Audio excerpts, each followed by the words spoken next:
All right, and we're up. So, last time, you guys came to a new world. It's called Earth. You guys are on Earth now. After leaving the Mason colony behind to escape into Earth to find Robert, your missing crew member that you haven't seen in a good while. You crash landed on Earth. Uh, this ghoul named Henry came out looking to see what the crash was about.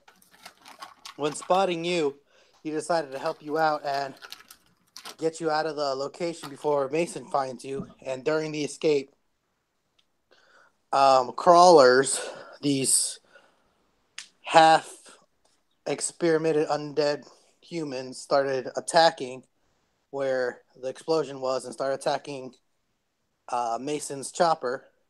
And then huge tentacles started wrapping around the cruiser and destroyed it in half. As you guys were escaping through the forest, fought off some crawlers, these tentacles caught up, and Henry decided to split ways with you guys and lead the tentacles off somewhere else.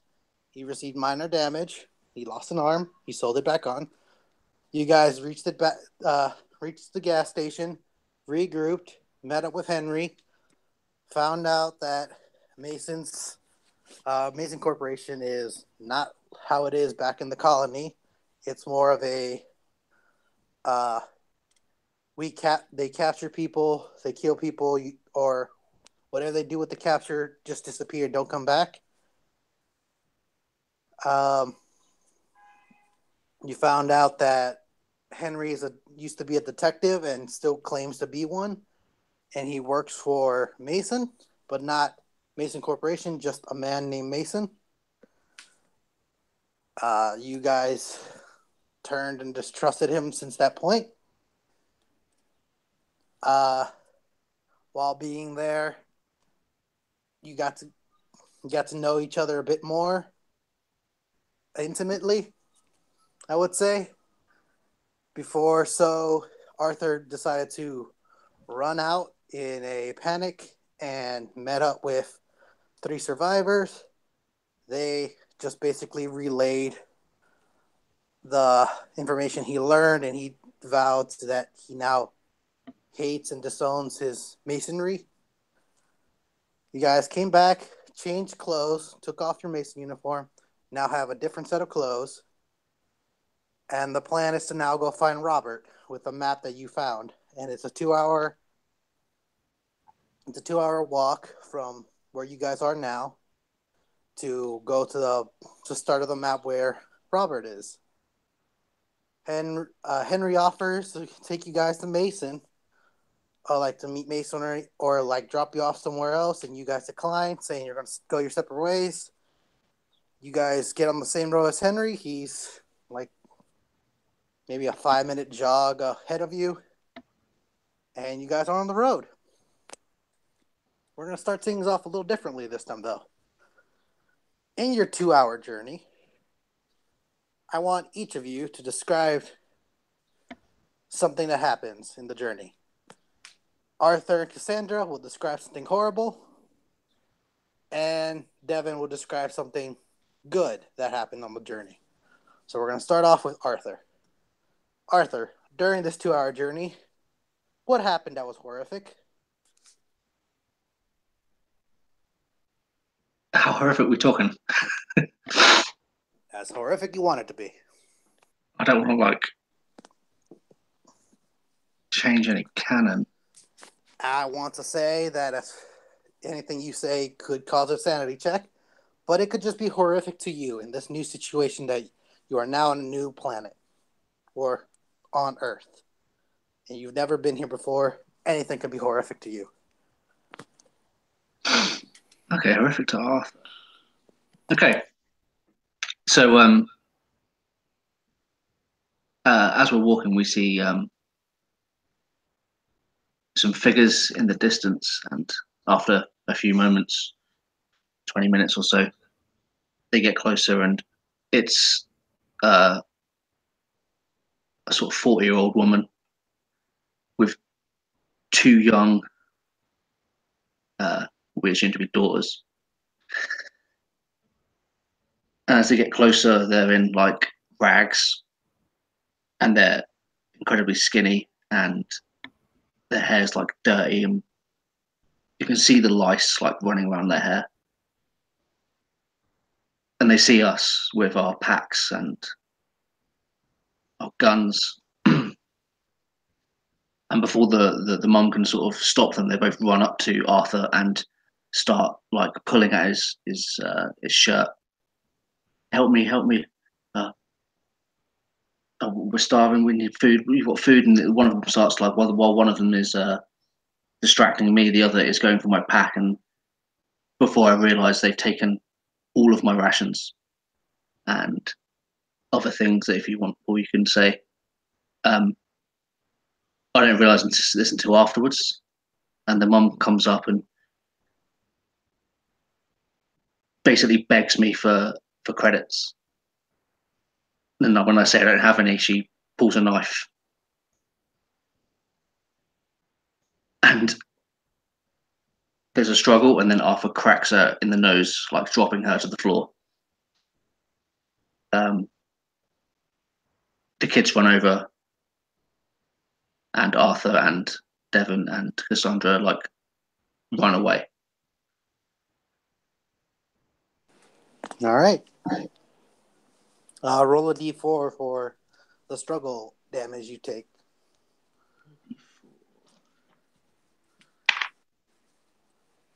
It just damages it, like three damage. Yep. Cool. Who wants to go next? Devin or Cassandra? Well, do we want a shit sandwich? Do we? I don't know. I don't know. You tell me.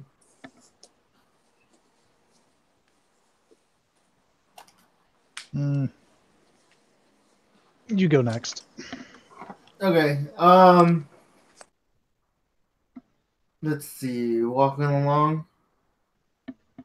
I kind of end up noticing this weird little shining thing in the corner of this kind of like blown apart building covered in dust and all of that, and I actually see just off the edge just a small memory chip of something.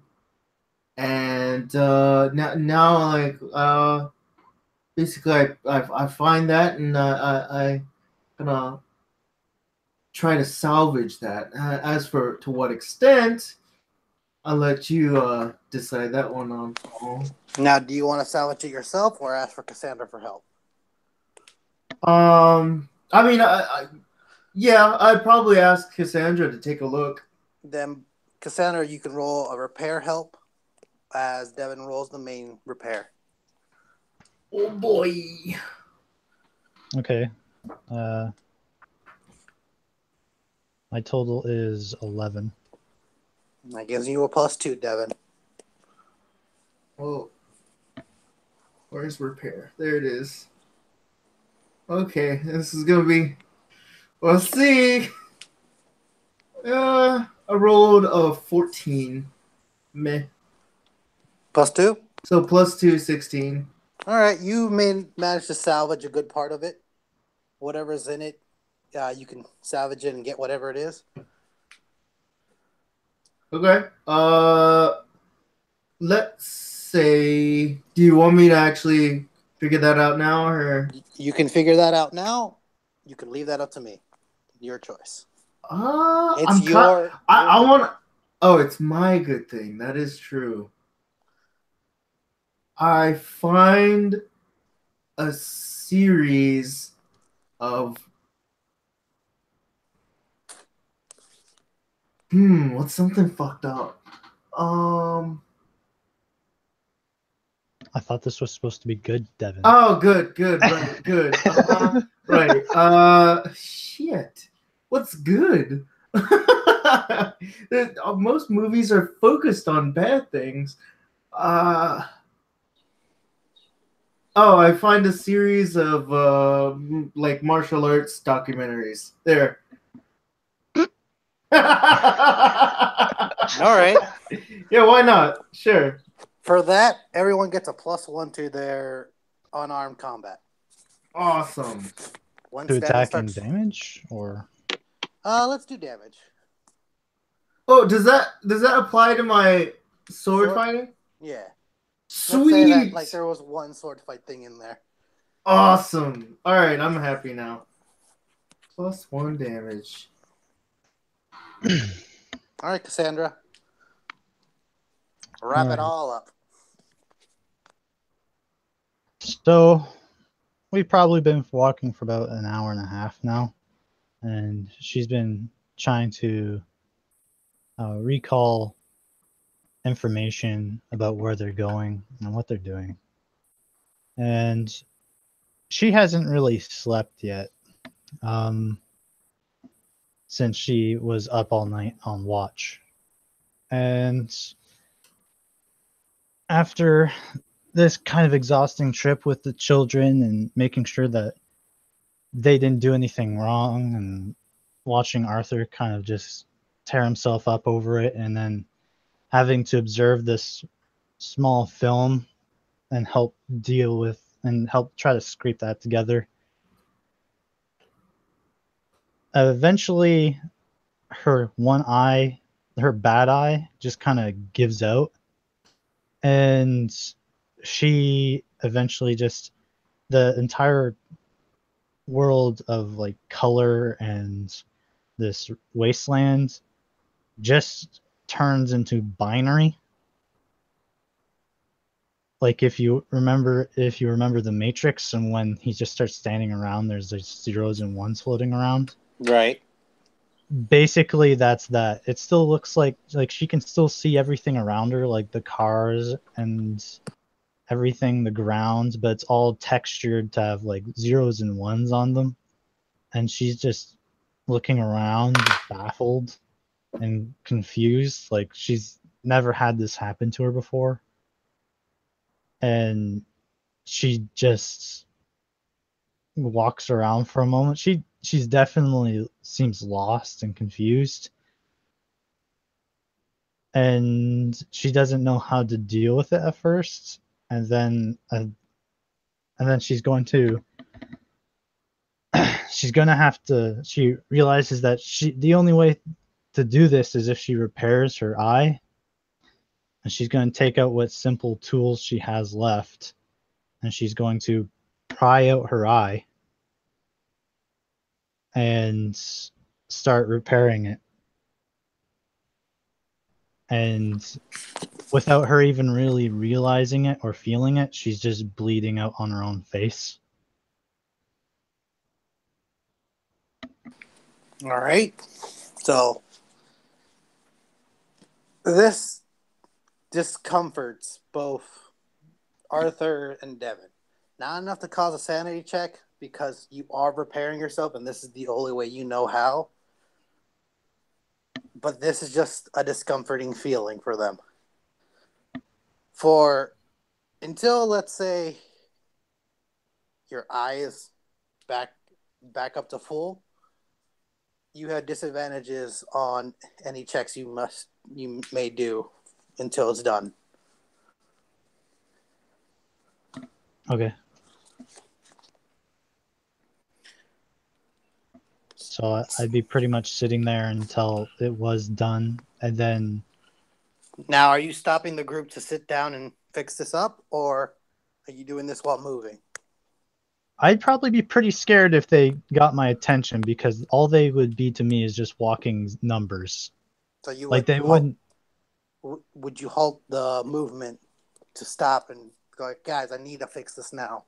Yeah, like I can't see them. Like if I were to observing them, they're just like floating clouds of numbers, and I can't see their actual form, so it kind of freaks me out. I tell them that I have to fix this. All right, so you guys, you go up to like a fallen tree. Cassandra sits down and starts fixing her eye. Devin and Arthur, you're basically both on watch. Henry's going to continue walking. You can now see him in the distance. He's not as close as he was before. He's farther away now. You would have to go full sprint and running to catch up to him. But he's too far ahead now. You just see a small figure of him. And he just continues walking. After a while, Cassandra, you're able to repair your eye, but it took longer than you thought it would. And morning is now afternoon. I think like at this point would be when I realised that I've been robbed. Because obviously we're sat and I'm going to eat, but I can't. Did they take anything else, Paul? That's up to you. So they took food. They took, basically they took like parchment papers of notes that you had written. The fuckers. And you find a child's finger next to the Necronomicon. I found a finger. You find a child's finger. That kid was probably just as surprised as you were. Yeah. Is it like Is it does it look fresh? Is it fresh? Is it cauterized? How It's actually... Is it Can I eat it? rare? It's withered and cut off at the end. Like, Damn. at first you think it's like, oh shit, I got the grandma's finger in the fight. But no, it's the size of a child's finger, all withered to the bone, where like the blood's all black and just dried up. Like, are we talking jerky? No, but all right. So I know that it takes a while for like blood to go. What's the word? Someone that knows something, say something. Coagulate. That's the one. Is that what we're talking about? It's like it's done that in a less amount of time, or Yep. Like this finger looks like it's been there for some long time. I think Paul's more so talking about deoxygenized. Well, the blood just won't flow or damage your things inside. yeah, it's like a fucking okay. Withered. Yeah. Yeah. I think I would just. I, as a player, really want to keep that for some reason, but I'm just going to drop that on the floor and just like, what the fuck? And then use it for your voodoo Necronomicon business. Yeah, right. And then it's almost like, oh yeah, I just remembered that I have this thing that I carry with me, probably in my hands most of the time. And I was sort of like flicking through the pages as Cassandra mends her eyeball.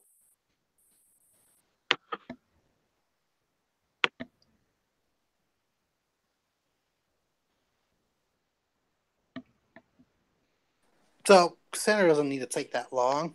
She's no roll necessary. She's basically taking the natural 10 to 20 to just fix up her eye.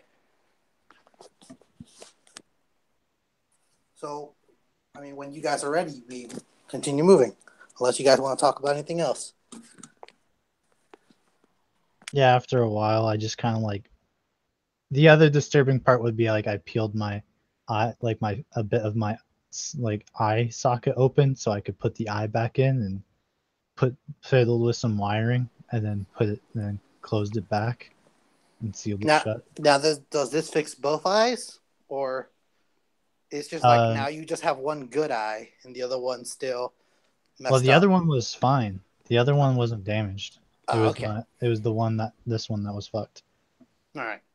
And I just kind of peel off the skull cap that I made and just wear it anyways. All right. So now both your eyes are fixed and no more disadvantage. Huh. I don't know why I didn't do that when we were first leaving. because he wanted a shit sandwich. All right. Can we So- see the city from here? Is it a city? So you, It's like smoggy and shit, I imagine. it is smoggy. There is no city per se. Like where you're walking, you wouldn't spot a city in the distance. But you know that there are towns and city. If you just keep walking on the trail, at some point you'll reach them. You've seen makeshift sign to say God's lips is this way, or Arkham this many miles out.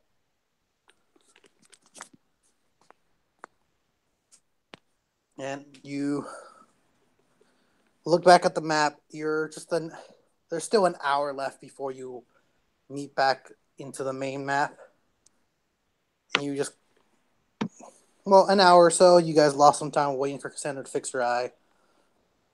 But you get back on the trail. In the distance, you see Henry at what's that thing called? Intersection sign. Basically, a billboard. That's the thing.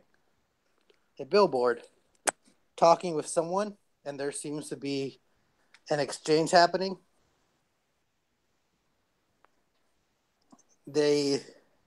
Once some exchanges are done, behind the billboard, a pickup is brought out. They give something to Henry, and he gets into the pickup. Whoever was there at the billboard by the time you reach it has scurried away. Henry actually waited for you guys to catch up. So by the time you catch up, he's like fiddling with the radio, trying to get something to come through the signal. And you catch up to Henry that he's in a pickup truck.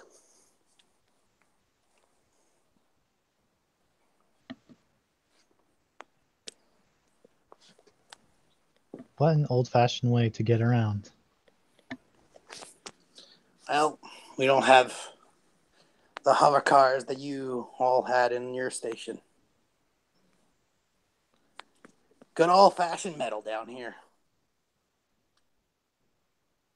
I didn't mean to offend you if that's what it came off as. No, it's all good. So, how far away are we from our destination? And is it still in the same direction? you're about to hit like another 20 minutes and you're back on the main map that you need to be on. Well, can we ride with you for a little bit?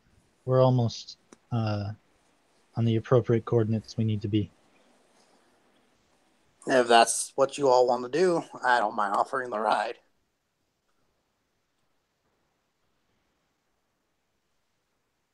And I'll... Arthur would definitely be hesitant, but would go with the group, but would be hesitant to get in a car with this guy. Stranger danger. Stranger danger. Undead.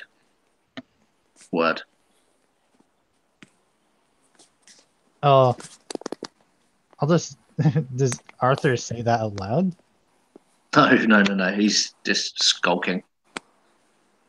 It's like, it wouldn't be a problem. All I have to do is just shove my foot through the floor and break the axle. Henry begins to laugh. Please don't do that. It cost me a good amount to get this. I am low on rations for a good while. Oh. But I need it to get the supplies. Well, I'll get in the box of the truck then. I'm quite hefty. And then I'll climb up the backside of the truck and get inside. Does anyone have any objections, or everyone gets in the truck? I would get in, but as I do so, I pause and look at Henry and say, "So how come they didn't rob you?" And I look him up and down and sort of get in the car. Don't really expect a response. He smiles, because I ain't afraid to shoot. Drew And my gun the moment I saw them. Arthur sort of looks down at his feet a little, but not ashamed, but a little bit like being put in his place. Are you in the passenger seat or in the back seater?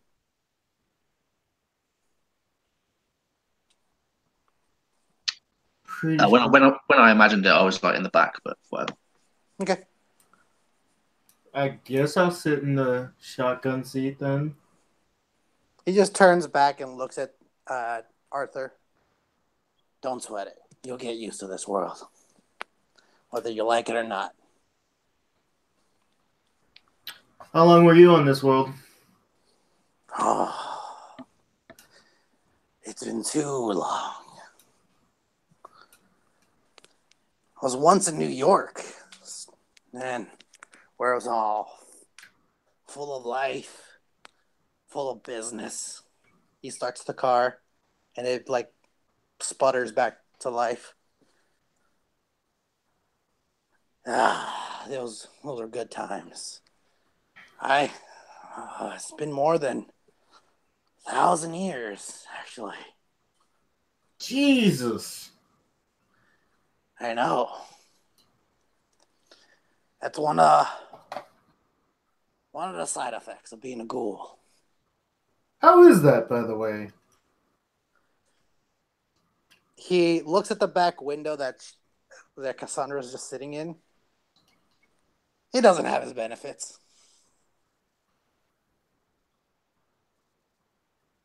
Wait, it doesn't or does? It has some, not Okay. ones you would want. Replaceable limbs.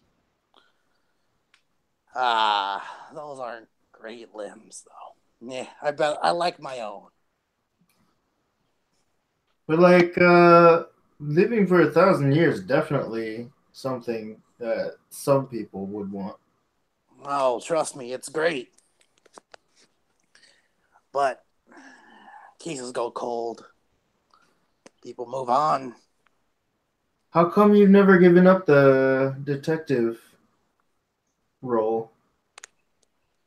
Cases never end. There always needs to be someone looking out for other people. I just happen to like my job. It also pays well. Does it now? Who pays you? People that want to find lost family. Interesting.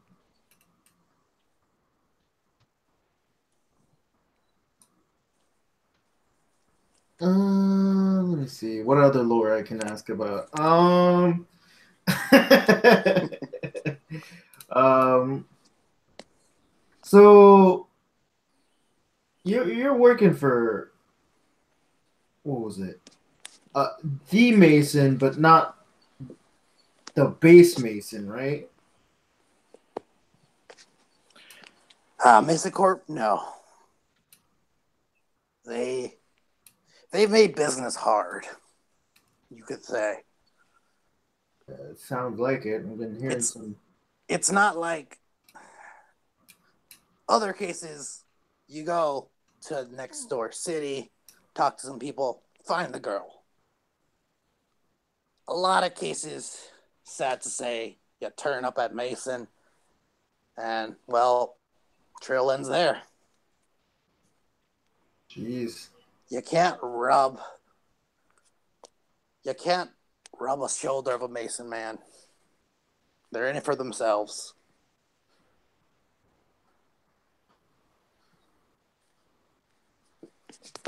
So how about what was it? That one Mason guy who's hired you this time? Oh, Mr. Mason? Yeah, Mr. Mason. He's not affiliated. He's not a. Damn it. He's not affiliated. Philanthropist? No, affiliated. Oh, affiliated. He's not affiliated with Mason Corporation. He's off the grid, as you would say, to some people. He doesn't want to be found. He doesn't want Mason to find him. Huh, a Mason who doesn't want Mason Corp to find him? Funny, isn't it? Actually, what's his first name then? Oh. His name. What was his name? Here's your early Christmas gift. No, not that. Oh, right. As he pulls up and enters the map location, Robert Mason. That's the one. Robert Mason. Haven't heard of him. Well, I don't know how Mason goes on the station, but down here I know him as Robert Mason. Interesting. Is he a ghoul like you? Oh, no. Far from it. He's an asshole. Oh, one of those. Oh, yeah.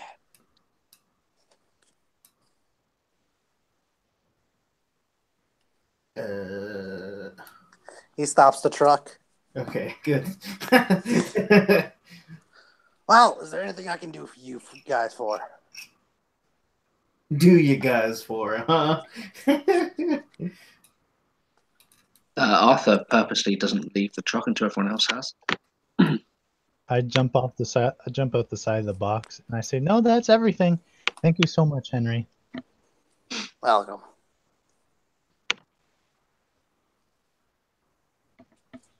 Does Devin jump off? Let's just Oh say. yeah, totally. All right. Thanks a lot, buddy. No problem. I'd give you a kiss, but that would overload my sensors, and I'd probably throw up. That's okay. I don't need it.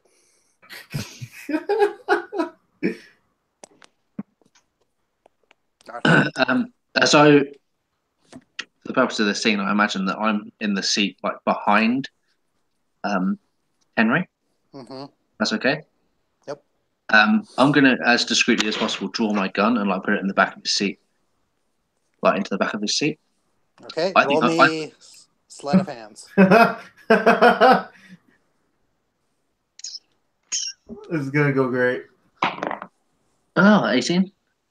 18 works, as far as you know. Yeah, as far as I know. Henry, can I ask you a question? Sure.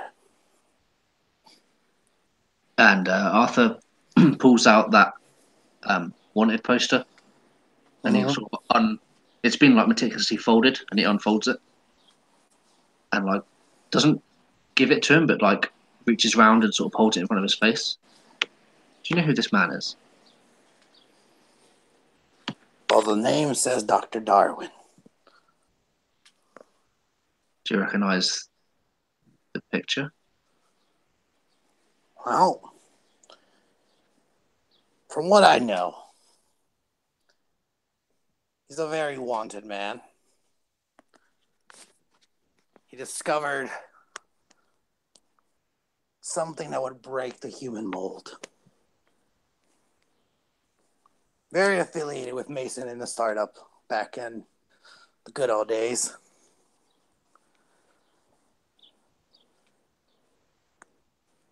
Very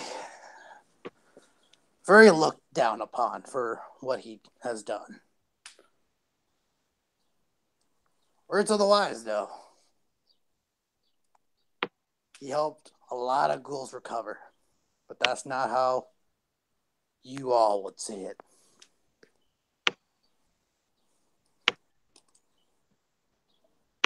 I don't know what you mean by you all.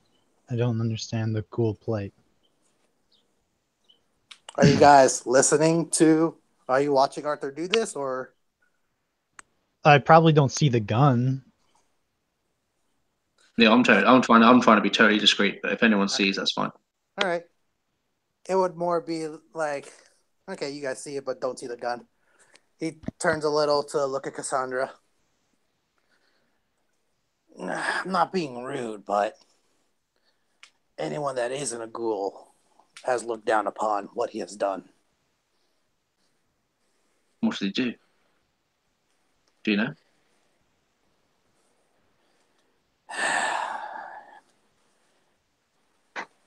He fed us the dead. But I thought you needed to eat those so you could remain sane. They weren't dead at first. Oh. But he sent shipments of dead to us. It's what helped a lot of people recover.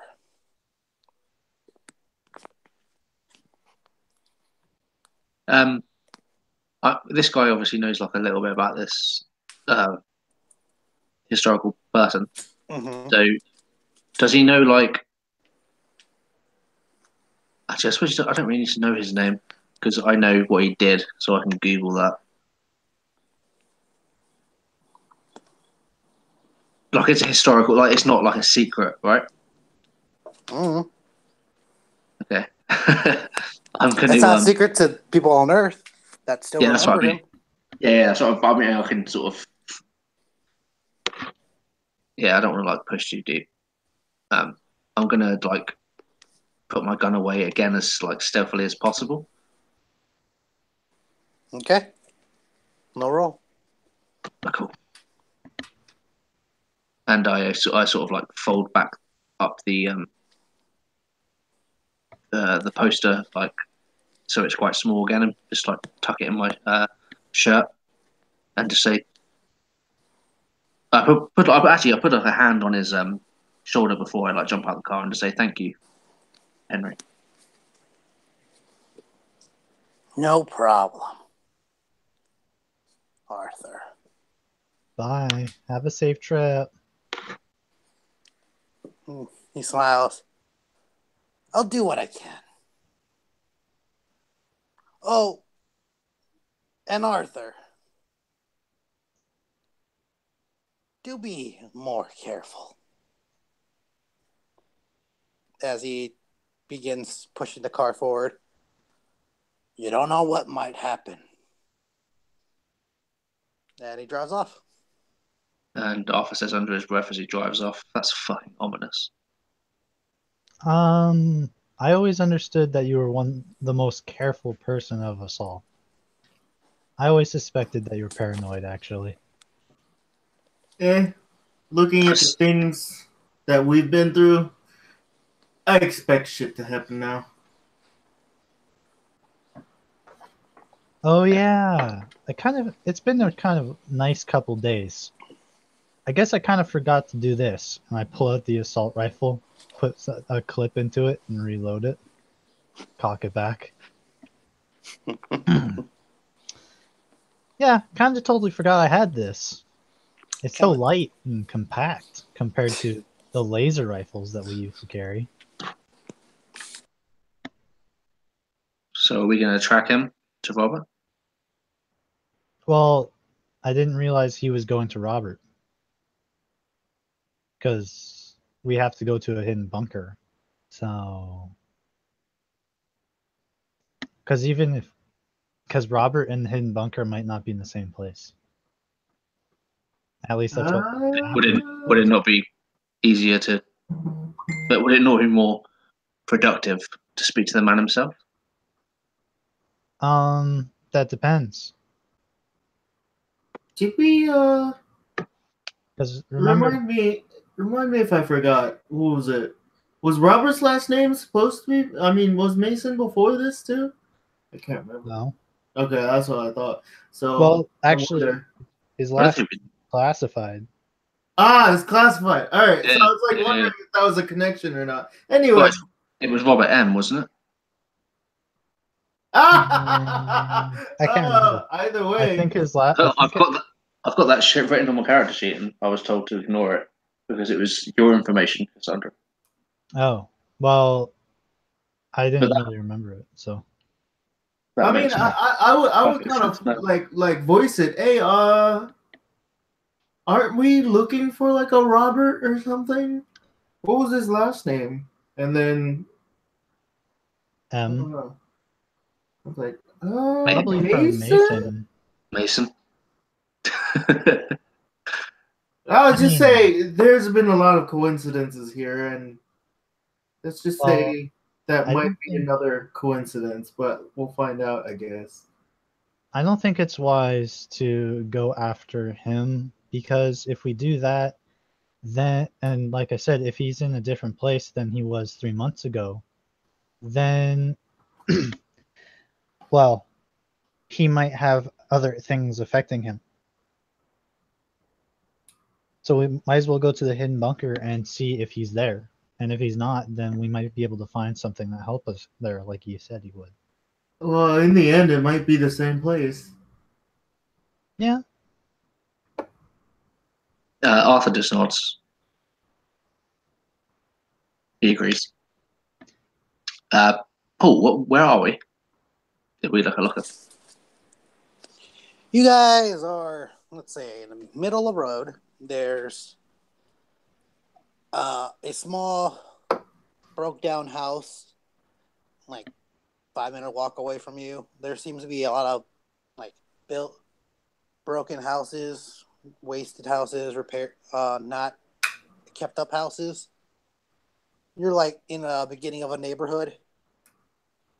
There seems to be a small walked-in trail where you guys are standing that leads into the forest. Oh, there's a forest. And, well, yeah. And there's a... There's like a... How do I say that? I don't want to say record shop, but like records... Oh, a drugstore. There we go. Drugstore, record store, small like knick-knack store where you are. They seem to be abandoned, though.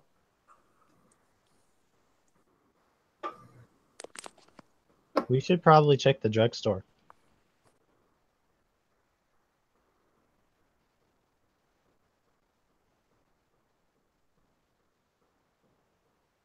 Or not. Sure, why not? Sure, why not? Just be careful. We could use some more meds. I mean, yeah. A ping goes on Cassandra's headset for the map. Now you guys are on the map. Well, Cassandra's on her map, as you can see. And you guys are about like a 30-minute walk into the forest area where this bunker is. Oh, there we go. We finally made it onto the correct map.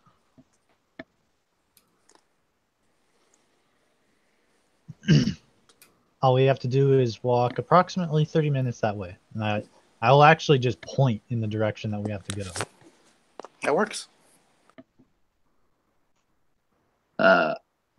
Arthur takes out his pedestal, which is really, really small in comparison to the other weapons, and sort of gingerly moves towards the pharmacy, and he just says, "Let's just be quick. Don't like it." Okay. He actually lets Cassandra go first though because she's got the biggest gun. Yeah, she does. No, I'm playing. Anyway, I do. I I take out my sword. Are you guys trying to be stealthy or just get in and get out as quickly as possible? I would give the place a good looking over, like through the window or whatever. Yeah, try to listen in. Roll me a spot, roll me a listen. Ooh, I like spotting and listening because I'm terrible at both of those things. What we all do both, or 14. No. Arthur roll spot, Devin roll listen. 14. 14. 22. So, Devin, you hear like rustling and like a low pitch sound that's like something gargling. Does it remind me of the clickers? No. Okay. Arthur. Does it remind me of the threesome? Maybe after. Sorry. Grumble, grumble, grumble. You look in and you see Bring back something. the song. You see something under some covers. Some movement under some covers. An unlit fireplace. Does it look like someone's squatting here? I don't see anyone squatting in here. Not like, would it? Do occupancy laws count anymore? I don't know. You don't know that. Oh, you meant residing in a location illegally. Oh. Oh. I'll Um, open the door. You open the door? Yes. All right. It's a long, creaky sound. I do the bardic knock. Dun dun dun dun dun dun dun. I'm going to call hello in because I was going to be polite and knock. Well, Devin, are you actually knocking or? Yeah, I mean, to be honest, if we were like contemplating this, Okay. So yeah. Cassandra opens the door, and like there seems to be like some broken glass and some cans in front of the doorway, but not the door. And Devin begins to knock, and the man rustles and like looks up and draws his gun. He's like, "Oh, hey!" Hello. Is this your place? I can go. No, we were actually just here to see if there was any painkillers or any other drugs that we can use. I mean, you're welcome to look. I don't have much else here. Got any stim packs? I just like me and my friends. Oh well, you know what? And who are you, by the way? I'm gonna go ahead and search for stuff Okay. because I trust this guy. Roll me search or investigate, whatever one. It's search, and I can't roll higher than a 5 today. 2. Or sorry, I got 12. There seems to be like if you like go into the doorway and past the cans and glass, there seems to be like a tripwire to a loaded shotgun. Oh. Now, how did that get there? Look, you can never be too careful. Okay. Oh, that's all. Leonard. Leonard's my name. Well, can you please disarm the trap, Leonard? How do I know you won't shoot me? How do you know we won't shoot you now? Wow, that wasn't hostile. Oh no, my bad. That was just me. I look at Devin. I look at Devin and realise that he's holding a sword. Exactly. It's just like that's just me thinking out loud. My bad. I mean, you're not giving me much to trust you on. Okay. Can I try and like talk him down? So I say, if you put your weapon away, then we'll put ours away, and you can disarm all the traps in your hovel, and we can have a conversation. Roll me diplomacy or negotiation, whatever it is. I actually have stupid high stats for that. Diplomacy is good. Can I help him? Yeah. Whoever's talking. Too. I rolled a 28.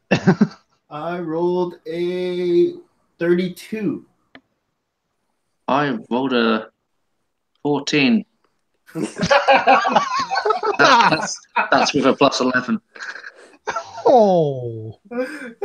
So Arthur's trying to get some words out. Like he's like, "Hey, like you put your gun away, we'll put ours." And then you both just step in and like, "Yeah." Yeah, like I've watched too many of Devin's movies, and I start talking and realise that people don't actually talk like that in real life, and it's like really unnatural. Yeah, I mean, Don't worry now, there, partner. I'm fine. Yeah, that's it. That's exactly it. Go ahead, Cassandra. I mean, I know that. Oh, I'm actually gonna put my sling my assault rifle onto my back, and I say your most formidable weapon has been used as a trap. I mean, if we really wanted to start a shootout with you, we probably would have done so already. Huh. That's a good point. He crawls over to the shotgun and unhooks it, and he crawls back to side of the wall, and you notice that he's missing a leg, and he just cocks the shotgun and just holds it near him. Well, look all you want. Thank you. We'll be in and out, and you can go back to sleeping when we soon. Yeah. He holds his backpack next to him. So you were sleeping here? Getting some rest while I can. What's he running from or running to? Just finding a safe place to sleep. Yeah, it must be hard with this with all these clickers out. You're telling me. I thought the cities were safe. Was that? He says, I thought the cities were safe. Mason. It's too far away. I can't move as I used to. I do what I can. I'm going to search the building now that we're actually allowed in. Mm-hmm. And I rolled a 19 on the die for a total of 28. So, looking around, this place is pretty barren. And you're searching around, and you find a fake cupboard. You pull back the cupboard and it's fine, but during the movement, the back of the cupboard opened, and there seems to be a stash of small drugs, antibiotics, a small pistol, and a few crumbled up paper dollars. What country? USA. USA. Okay, cool. Ancient artifacts of the past. Is the pistol still functioning? Is it a revolver? It's a pistol. Look, you always do this. Oh, my bad. You know I have a very limited knowledge of this stuff. I don't know why, but it's just that instantly grabs me, and I'm like, ooh, what? Well, it's a pistol. Okay. It looks like it's give it a good cleaning and maybe tinker with it a bit, and it'll be working as normal. It looks like it's been here a really long time. Well, I can do that. And I'll take what I found and I'll show it to the other three people technically. And I'll put it in front of them. So I found some antibiotics, some other small drugs.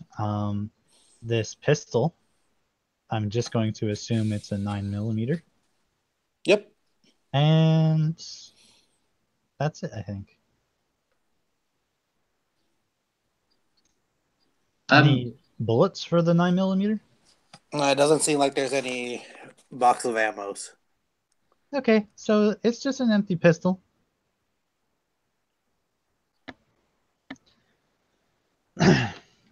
I'll carry How- the empty pistol. What's this guy's leg like? It's like a The one, stub. the one that's is it like healed over? It's not like green or fucking Oh It's yeah, healed in the over. American dollars. infected. Yeah. It's dirty and there's a stub. He has it wrapped. Did not get dirt in it. But Huh? it looks like it's healed over. It looks like he's had this the stub for a really long time. Yeah, he's like survived years of it type thing. Mm-hmm. Okay, I was just wondering about the antibiotics and helping him. Fuck him.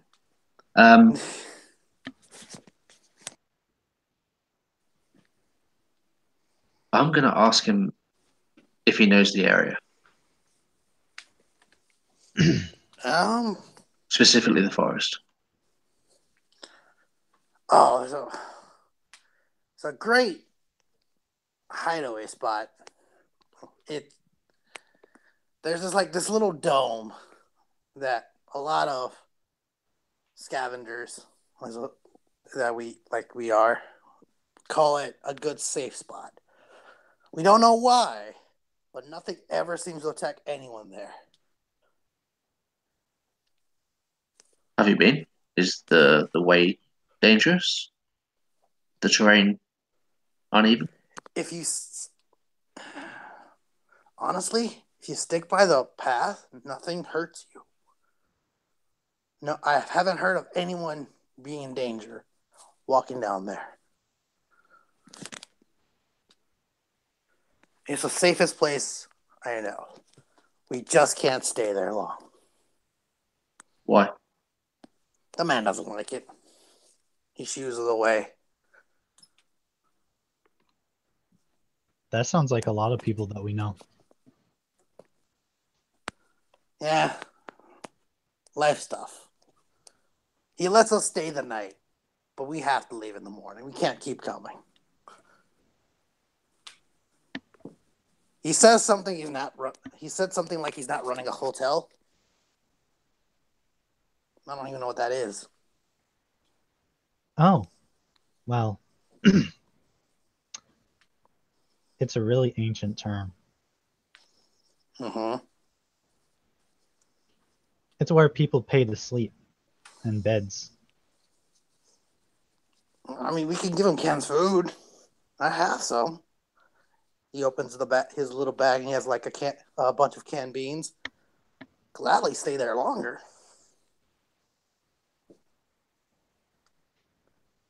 I think it's more about maintenance. I'm not really sure. Oh. Well, I can see him. Ask him why. Because I would love to stay somewhere safer. Sure.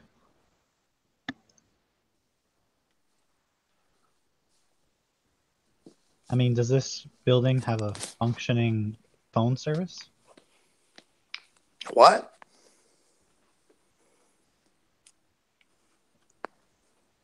I'm going to go on a limb and say no. That this building has no electricity. No. Never mind. It wouldn't work anyways.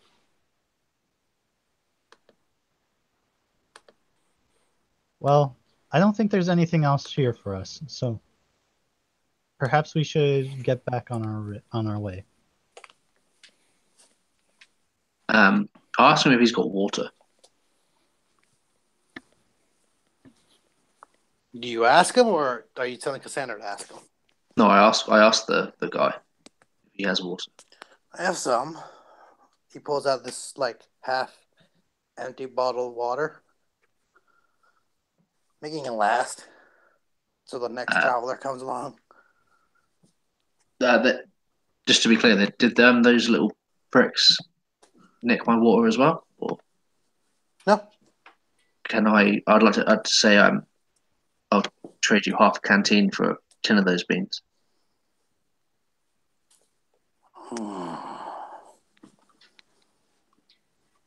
All right. Yeah. Oh yes. I forgot that you guys need to eat. So I do so, and I take the beans, and then I realise that I have no means to open them. And I sort of look at Cassandra, I think. I Can grab you- the can and take the knife that I had and open it.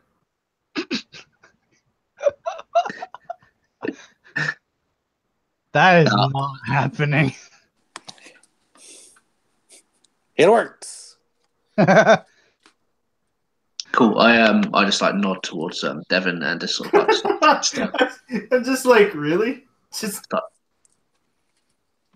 yeah, I chuck the beans. oh, which reminds me, Paul, I don't have the stats for that normal knife that you gave me. I'm thinking it's not amazing, but still, I would like to know. Should be 1d4. Oh, D4? Damn. Plus 10 to open cans. Plus 10 to cans, perfect. It's a 1d4 and double damage on criticals. It's a. I feel like that should be slashing, not piercing, but I'm gonna go with piercing. Okay, cool. All right. Can of beans, a 1 damage. Blunt, bludgeoning. I used the can of beans. Anything else, or you guys leaving? I want to identify the small drugs. All right, so you got some you have some steroid tablets. You have some. I'm trying to be generic. You have some, basically, fever medicine. Let's go with like Tylenol or Advil, something like that. Ibuprofen. Painkillers. Painkillers. Wait. There we go. Wait, you're trying to go generic, and then you start speaking. I couldn't remember what you would classify them up, but yes, painkillers. Okay. You got killers, steroid tablets, and antibiotics. Not much. There was just those a few stuff. Let's say you have like 3 painkillers and 2 steroid tablets.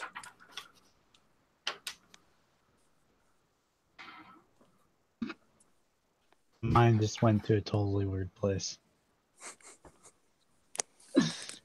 I don't even want to know. I'm like, ooh, this could encourage some fun activities. Kinky. And I'm like, then I'm like, no, that doesn't make sense. And then I just say, would you guys like these pills? I also, in Devon, I managed to find these, and I wave at them the American dollars. Ooh. It's the money from Idiocracy. Do you want them? Just know I'm Yeah. shaking my head at you. Of course. So you basically have, let's say, $134. Awesome. I think I'd take the pills, if that's okay. All right. So they heal. So these are like temp heal points. So like after the fight, they're basically gone, and they'll heal like basically a potion, 2d4. So it's 3 painkillers, right? I'm healed. putting them in the chat right now. Ah, sweet, do that. They heal 2d4, and during fights, and they just make you feel better out of fights. But once the fight is over, the 2d4 go away. So it's duct tape. Yep, duct tape. Cool. Steroids just make you stronger. How much stronger? Yeah. So, oh, sorry, that they both. Is it like one pill does that, or Let's just say you're You're consuming an entire bottle. You have 3 bottles. You consume a entire one. Holy fuck! You're- OD the shit out of. We're going with game logic because I'm not going to count every single pill that's in a pill bottle. Game logic. It's like eating 20 cabbages in Skyrim. Yeah. It's game logic. So 3 pills, basically 3 bottles of pills, doing 1d4 temporary hit points. Yep. Since you made the healing lower, I'm going to accept it. Oh, you bastard!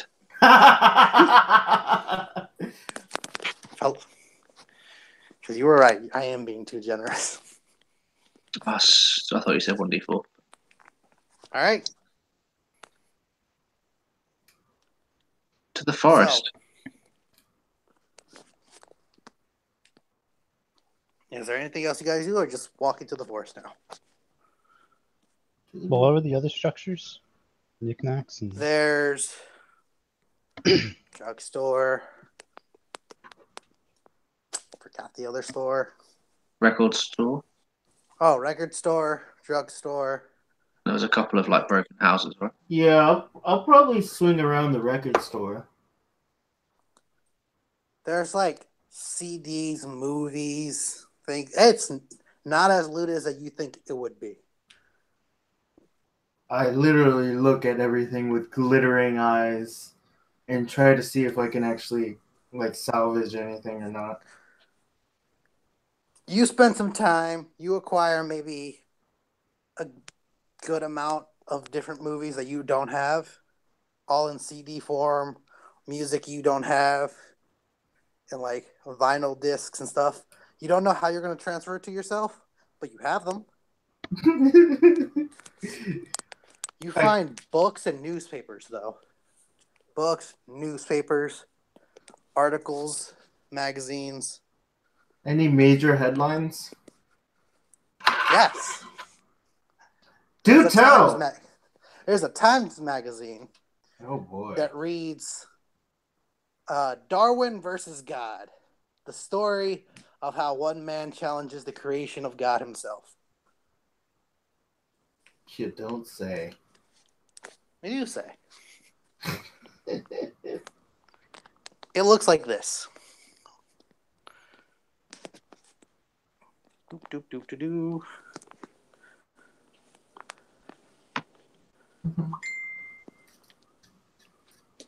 How have you possibly pulled that out your ass? Because I pull his lore out of his ass. You didn't force it on us. You even forgot the store existed. Where the fuck did that come from? Breno, this is what I'm telling you. Just keep some things in your pocket and just You sprinkle them on are places. the DM. Just sprinkle them on places. I mean, Ah! God damn it, Paul. I take what was it? I digitize any of the books that I actually like with my glasses, but other than that, I mean, I don't really pick up the books. So, like, what do you want to find? What would you think would be helpful to you? Any kind of like scientific, like what was it? That Darwin versus God is a start. I guess like if anything on like ghouls or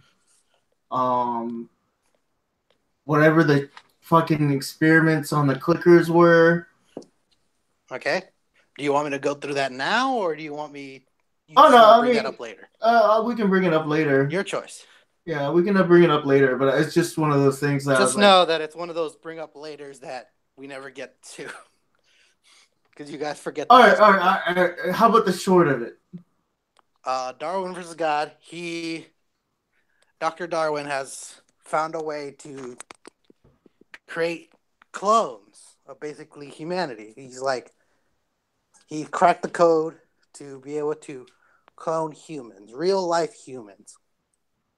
This is really looked down upon by the religious community, by humanity itself. That are these clones really human?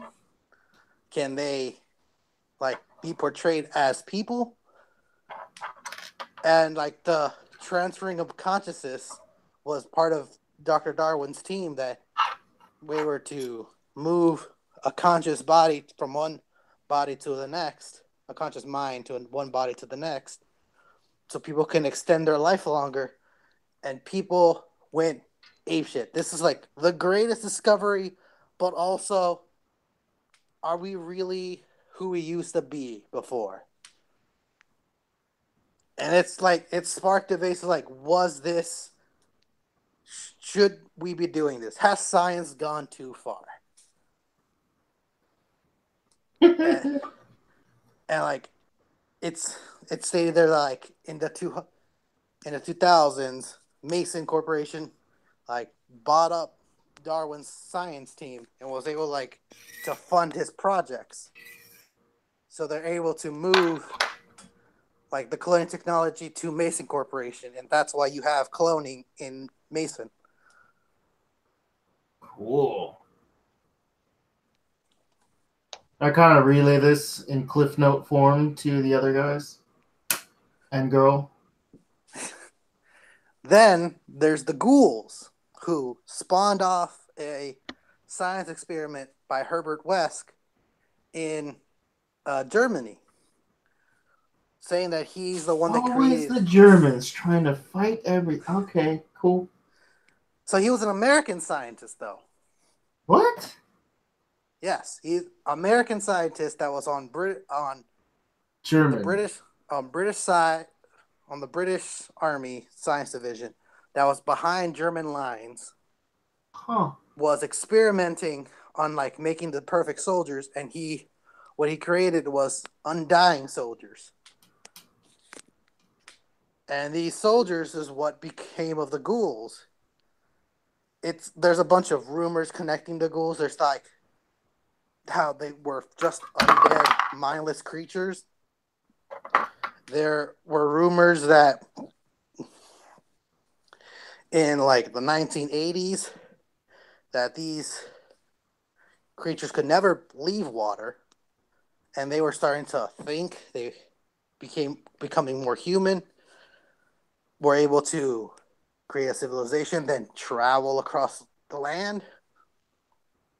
And when they started coming, people started pushing them back because they're not human anymore. They're undead creatures. And more, even though proof has been shown that the ghouls aren't as... There are two types of ghouls, the mindless killers and the people that regain their humanity. None of them were being let in, which was forcing the Eastern countries to just be inhabited by ghouls. And since there's no explanation of like why the population keeps growing, they decided to keep them away. That's the ghoul lore of what you find in like here and there. What was the other thing you wanted? So ghoul lore, clicker lore. There's no clicker lore. Okay. Then the most popular pop song of that age. No, I'm playing. Blue by Eiffel Tower 69. I love that song. And that's it. Cool. That is some interesting lore. So, after that, anyone else want to do anything else? I do the cha-cha. But anyway, yeah, what was it? I carefully pack away some of the movies that I found and then head out, yeah. Unless someone wants to visit some other store. I mean, what could possibly go wrong with some basic burglary?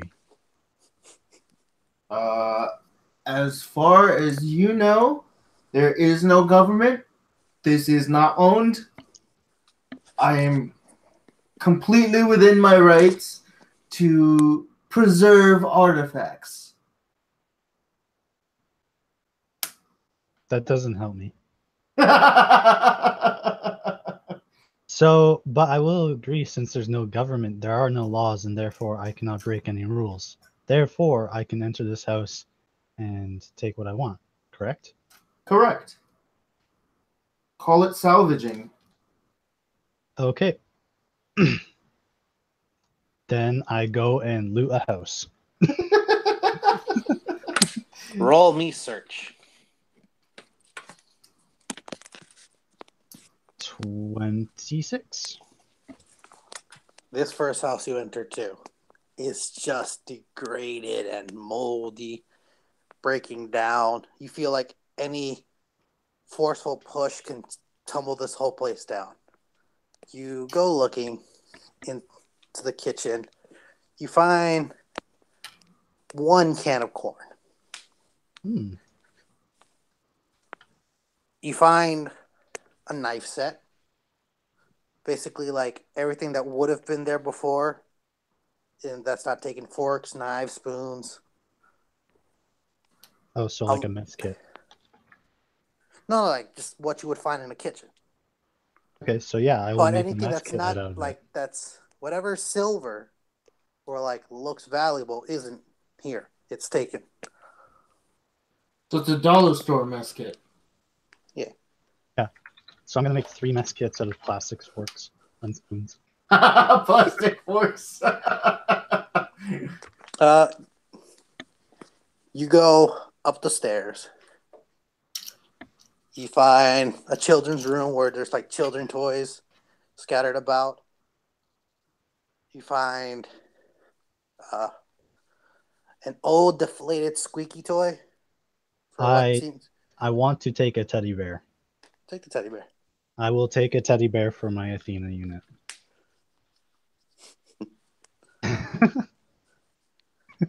You enter the master bedroom. You find that anything that was here has been looted. Clothes, possessions, jewelry, blankets, all that stuff. There's just 2 dead bodies on the bed. One, the father's arms seem to be like pried apart, so something was there and was taken. Yeah.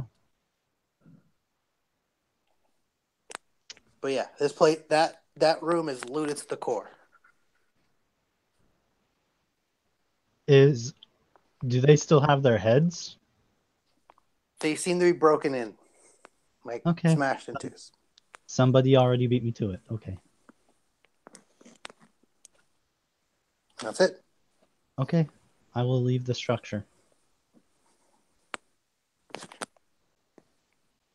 And I will be holding my newfound companion / teddy bear. You're some kind of weird, messed up that likes cute things on top of being. Wow. Well, I'm sorry, but my Athena unit wanted something for me to hold on to for her, so I found this teddy bear. She has feelings too, even if you don't want to believe it. Hey, Cassandra, Yeah. gain 1 point of a sanity. Yeah. Wow. You found sanction in a teddy bear. Yay. Too bad she has one of the lowest sanity scores out of all. She takes what she can get. I'm not doing that bad. I'm only 8 from my max, so. Which is still like what? 50. So it's still 50. Yeah. Oh god, that's hilarious. She found out why the other day. She used her insanity dump stat, and that was my fault for not explaining what stat is insanity. I would have It's used wisdom. it. Yeah, I would have dumped my charisma if I knew my wisdom was to my sanity. Wisdom is. Yeah. Yeah. All right. Yeah. That's funny. Anything else you guys want to do?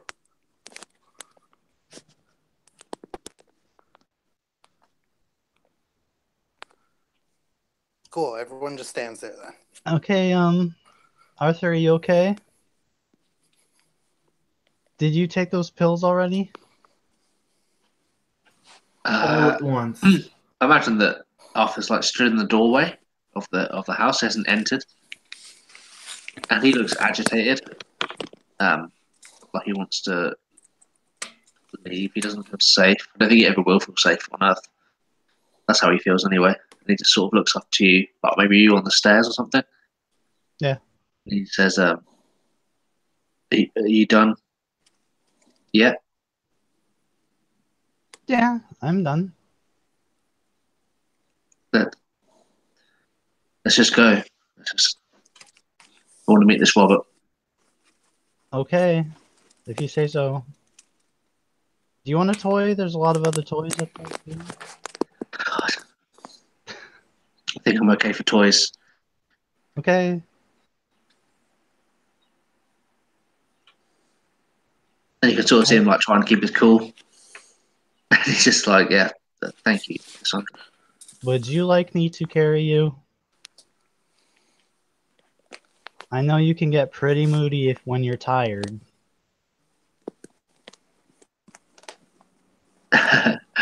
You see his like eyes widen and then like narrow, and then he just sort of shakes his head and Devon sort of looks around, like peeks into the house to see where Devon is. I kind of like walk in from the side, kind of from the direction of the record store. It's like, all right, I'm good. How about you guys? Yeah, let's go.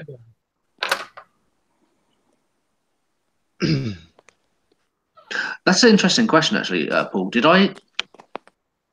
we see what Devon saw and heard what Devon saw? Heard what Devon heard? He said he gave you the cliff notes. Yeah, so we like left him still looking after we heard all the stuff.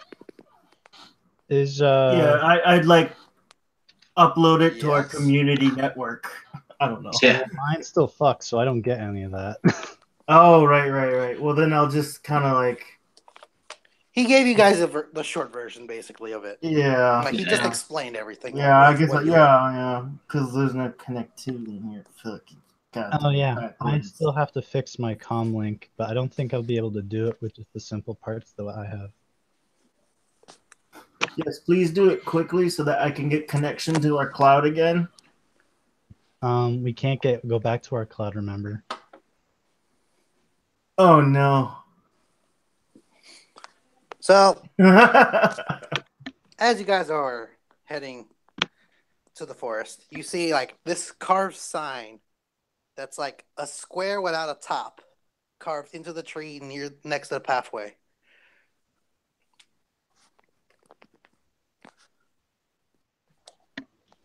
Ooh, what does that mean? I'm not sure. It's an incomplete square.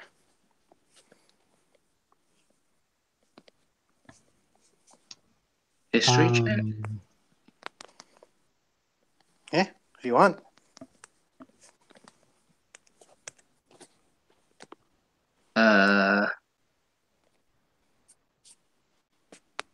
Maybe yeah, either history or like wilderness lore. Maybe it's a like an orienteering kind of like symbol.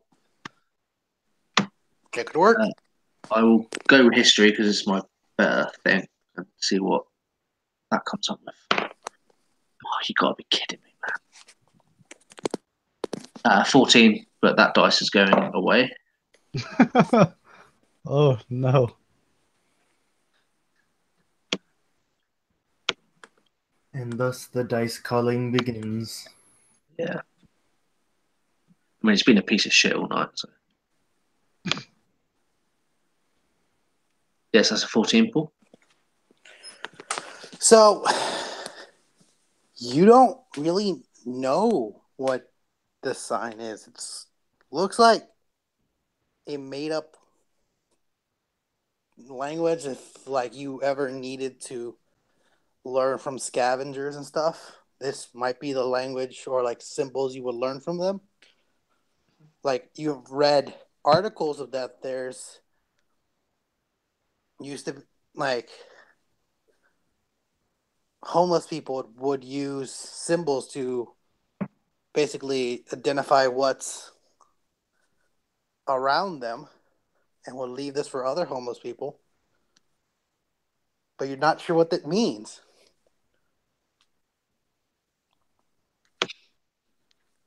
Okay.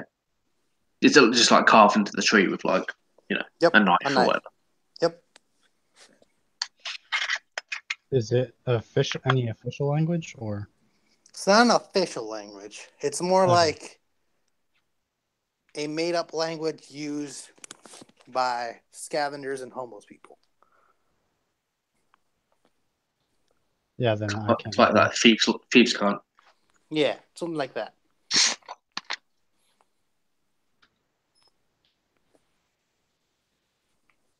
Oh. Yeah, Arthur just says like, guess this must be the trail then. I don't see why we shouldn't follow it. So as you all begin following, you see like little notes and like wooden carvings of what seems like a leaf with no leafage on it, just the stems.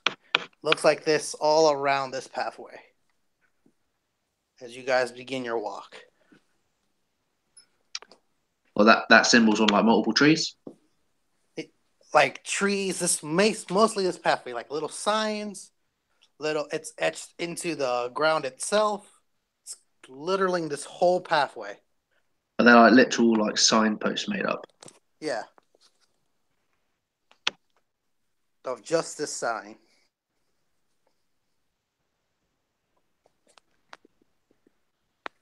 And after some time walking, the signs start widening out and you enter this small clearing where you see this dome. Think of a dome with a small circular tube as the entrance. Now it's covered in moss. It's covered in like graffiti. It's covered in dirt. The only clean thing on this like dome-like surface area is the main door. It's a metal green door. And on it, it's etched in a golden symbol of this, basically. But it's all around this place. It's just this is the dome of what you see, and this is where the map leads you.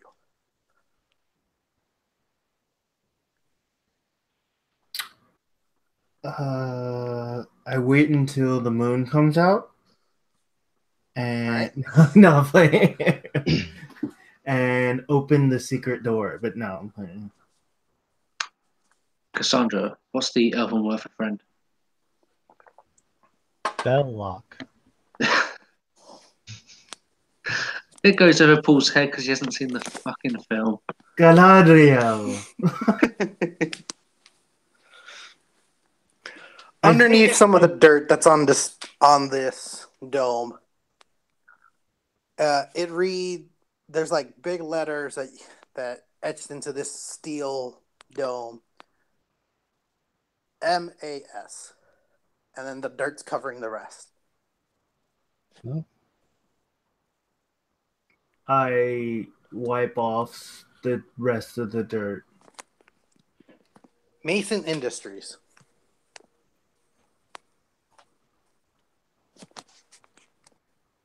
All right, we found it. We're good. All right, let's leave.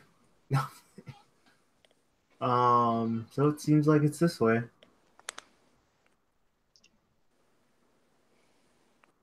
Do you want to know? Okay. Knock knock. Solid Silence. stone. Is it solid stone? Solid steel. Steel. Okay. Anyone home? I wouldn't want to have to tear open the door. Can, A, won't you- a little light turns on at the corner of the dome, and a female voice that sounds very recognizable speaks up. Hello, how may I help you today? An Athena unit. Hi there. We're I'm looking not an for a Athena place. unit. So what unit are you? A machinist unit. Mechanist unit. Oh. Can we come in? Let me talk to Mason. You hear rattling and like someone screaming like, and then a very gruff voice comes over. What? Who is it?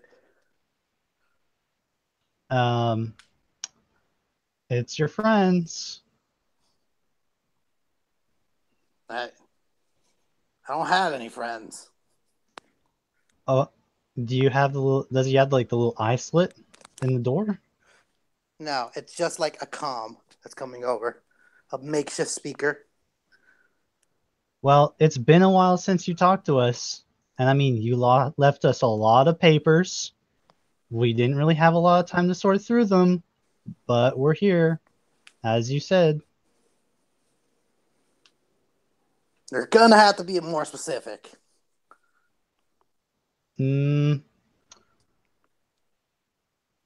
My name is Cassandra, And and the radio apparently, cuts off. well, that's rude. That's rude. And like you hear someone running through the tube to get to the metal door.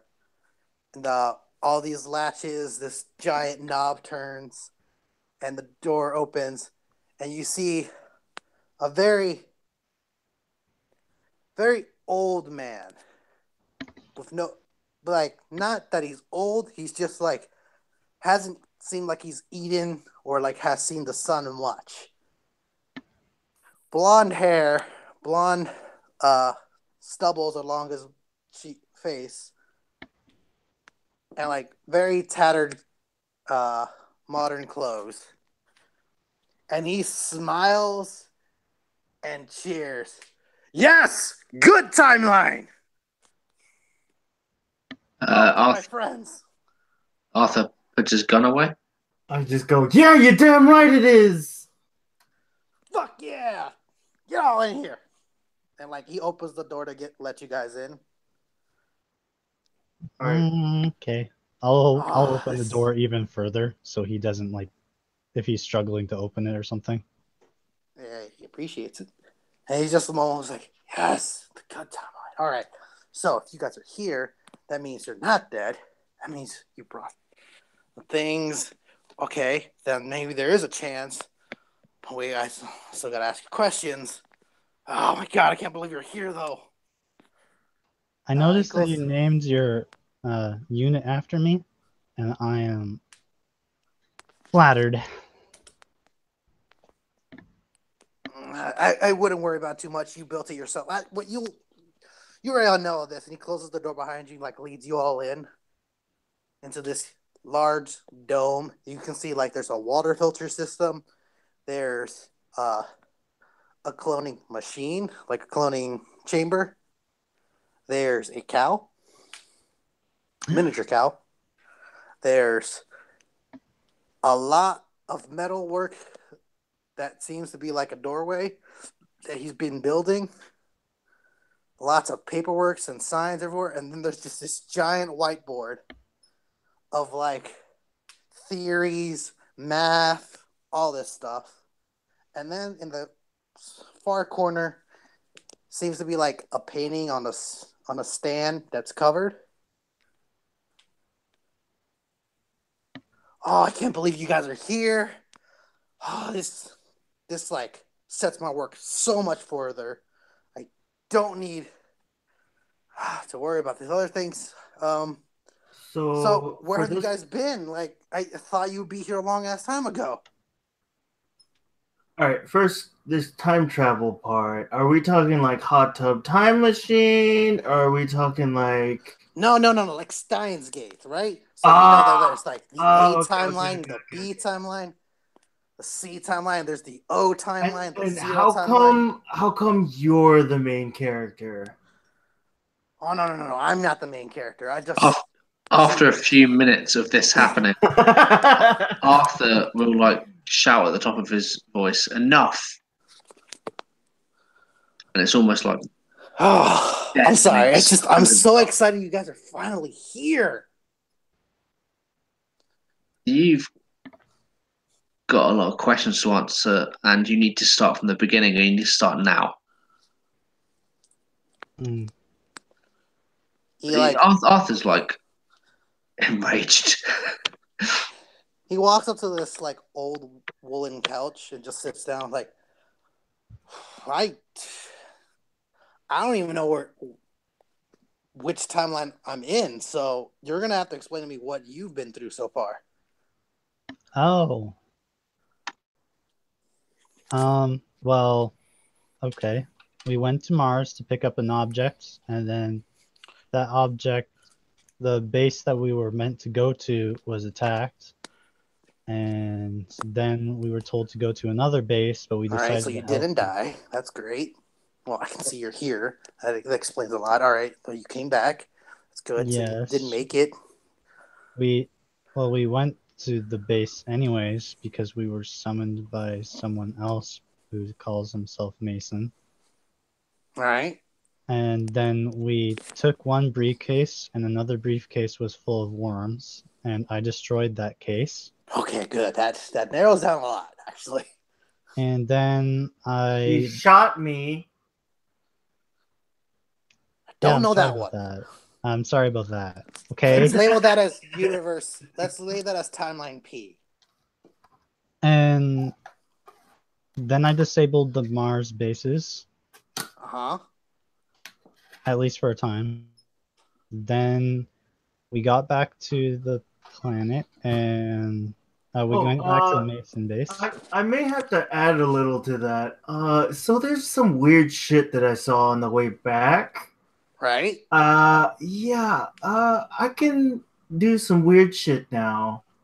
I saw the colors. Oh. How was that? Trippy. The colors of space are crazy. And Devin, what are you talking about? Ben, So- Arthur, your backpack, like, you feel a warmth in your backpack as he says the color of space. So Ask your question. I kind of just go, look, like I was kind of freaked out when I saw it and didn't really want to talk about it. But since we're splitting off with Mason, I might as well come clean. I mean, I saw the colors of the space. Yeah, we all did. What? And we didn't see the colors, but we all know it was there. No, but I actually saw them. And Protocol. yeah, that didn't work out too well. But I mean, I did get this nice new nifty thing. I don't know if I really want to use it right here, but I mean, I can pretty much summon darkness now. It's weird. Summon. I don't know what you're talking about. I've never seen it. I have no idea what timeline we're in. Well, what was it, Paul? It's 4 intelligence, right? Yep. Fuck me. All right. It's temporary, though. Yeah, but I'm still gonna be dumb for a while. It's okay. So what was it? I just grabbed something lying around. And kind of focus in on it and nubis et tenebrae and throw it on like at the other side of the room. And yeah, give it a second. It'll go. And then this dark cloud just appears all over the dome. And Robert just like bends back like, whoa! As there's just now this dark cloud Now none of you can see each other. So you don't see Arthur like fall off his chair, but you hear it. I hear it, I guess. Wait. So this room is smaller than 20 feet? No, but there's all probably sitting around. but each there's other. just you guys are close. Like you can't chuck it far enough where it just not cover you. The purpose of the spell is supposed to cover Okay. you. Well then, no. I thought you enchanted an object with 20 feet of darkness. Right, but it's supposed. Okay, let's say it covers a little bit of you. Oh, Like okay. you just walk out of it. So I kind of walk out of it. So yeah, nifty. But now I have a headache. Take 1d4 sanity damage. I'll let you roll it. Oh, that's big. Yeah, but what was it? The four int damage is a real problem. Yeah, 4 intelligence damage, temporary. Yeah, but like I have to sleep to get rid of it, right? No, just an hour passes and it's back. Oh, it's just an hour? Okay, I'm okay with that. Can you really afford that? That's a good question. I don't know. So like, once it hit, once you exhaust it to where you're at 10, you fall unconscious, or you're susceptible to any damage. So it's a risk reward. Wait, are you talking about intelligent damage. under 10? No, once you hit 10, like once you get basically 0 modifier, 10, you're out. You're like exhausted to the point and you just fall over. Once you hit 0 or once you hit 10? Once you hit 10, because that's 0. Okay. You can force yourself to stay awake, but that'll be then, and you can keep casting spells. Oh, by the way, I rolled a 1, so haha. But yeah, you can keep casting spells as long as you can force yourself to stay awake. Okay, cool. Now and then, if you hit 0 intelligence, you're dead. I kind of expected that. It's just like 10 unconscious, 0, you're dead. Cool. Yeah, so yeah, if that helps, there you go. I'm done keeping bullshit behind. I imagine like as I hit the floor, my backpack like spills. So what is the thing? The gem on the book is glowing red. And Robert looks at it, he was like, "Oh, you brought that." Yeah. Where's the mask? What mask? Arthur like shadily like looks at everyone. What mask? The one that was in the case, the briefcase. I didn't even see what was in the case. Well, shit. I lost it. After a few moments of silence, he says, "I lost it." Oh. Well, and he claps his hands together. That's okay. We still have the drugs. The mask would have been easier, though. The drugs? What's the mask and what does it do? Oh, it's the Mag of Othok. Basically allows you to see through time. Crazy, I know. I mean, man, why didn't I get that kind of spell?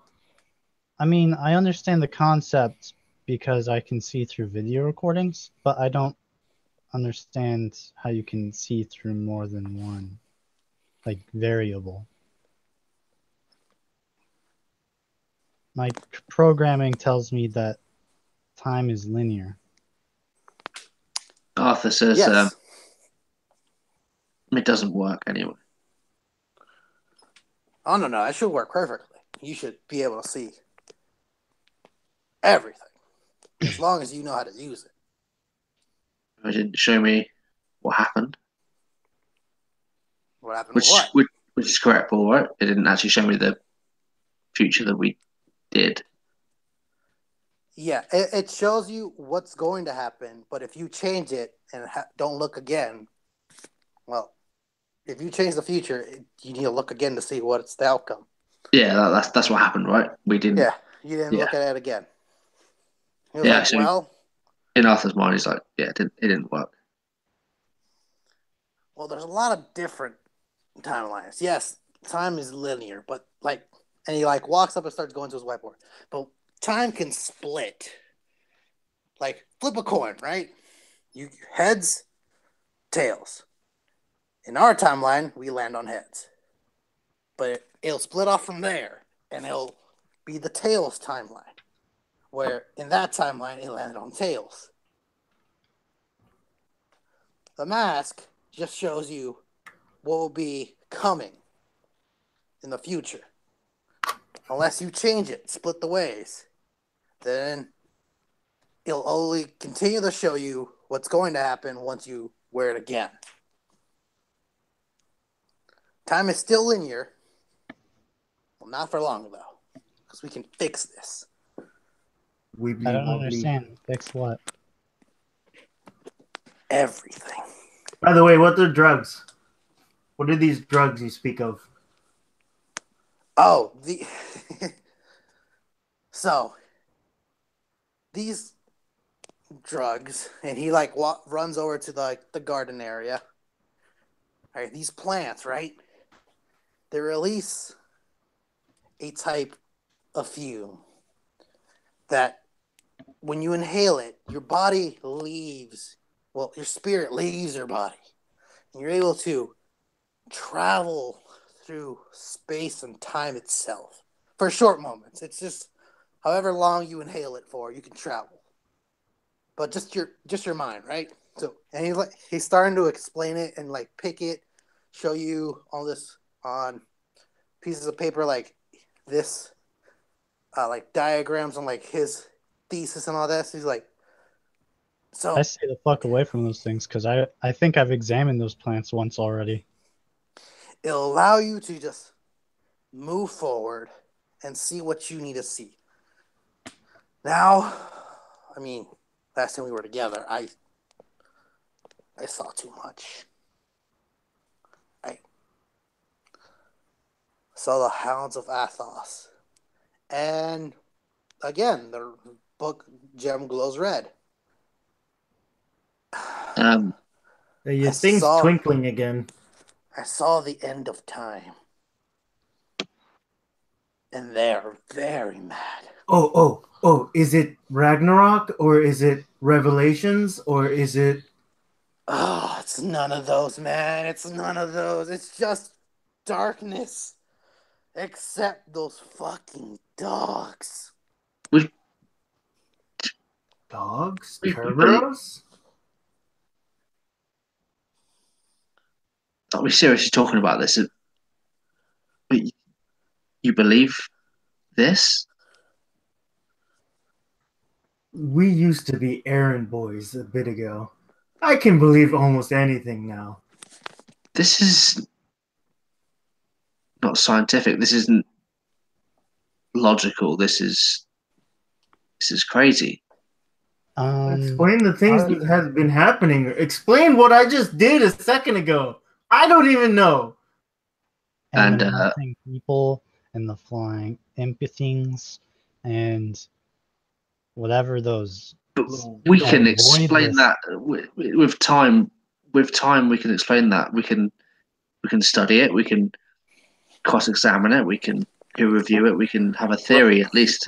Robert's walking away as you're saying like, and he's going to like this cabinet as you keep talking. Yeah, and like Arthur's going into like full denial mode. Mm-hmm. That this is against everything he thinks has ever thought, has ever known.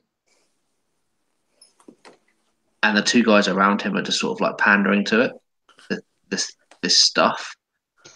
And the book keeps on glowing. Herself, and she's just playing chess with Athena, holding the teddy bear.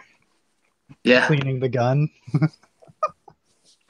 Yeah, I think Arthur is like broken. it's like this book just keeps on glowing like every time like Arthur says like a certain thing and it's like he keeps on looking down at it and he doesn't stop talking until someone interrupts him. Trying to explain. Okay. Roll me a sanity check. Oh no. I Arthur, no. didn't expect that.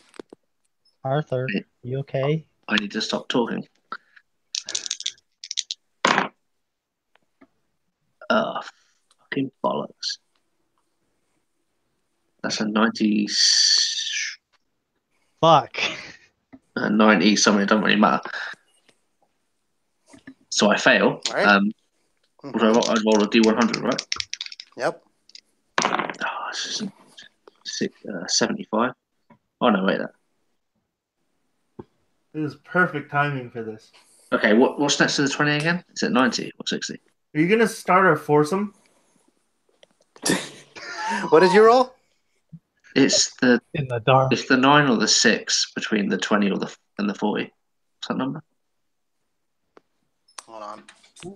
I think it's 60. So 75. 20 and between 20 and 40. That's 60. Yeah, so 75.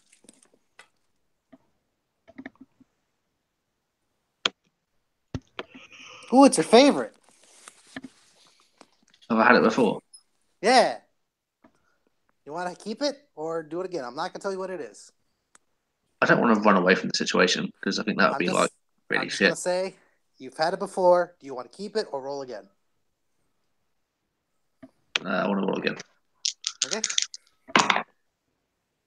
21.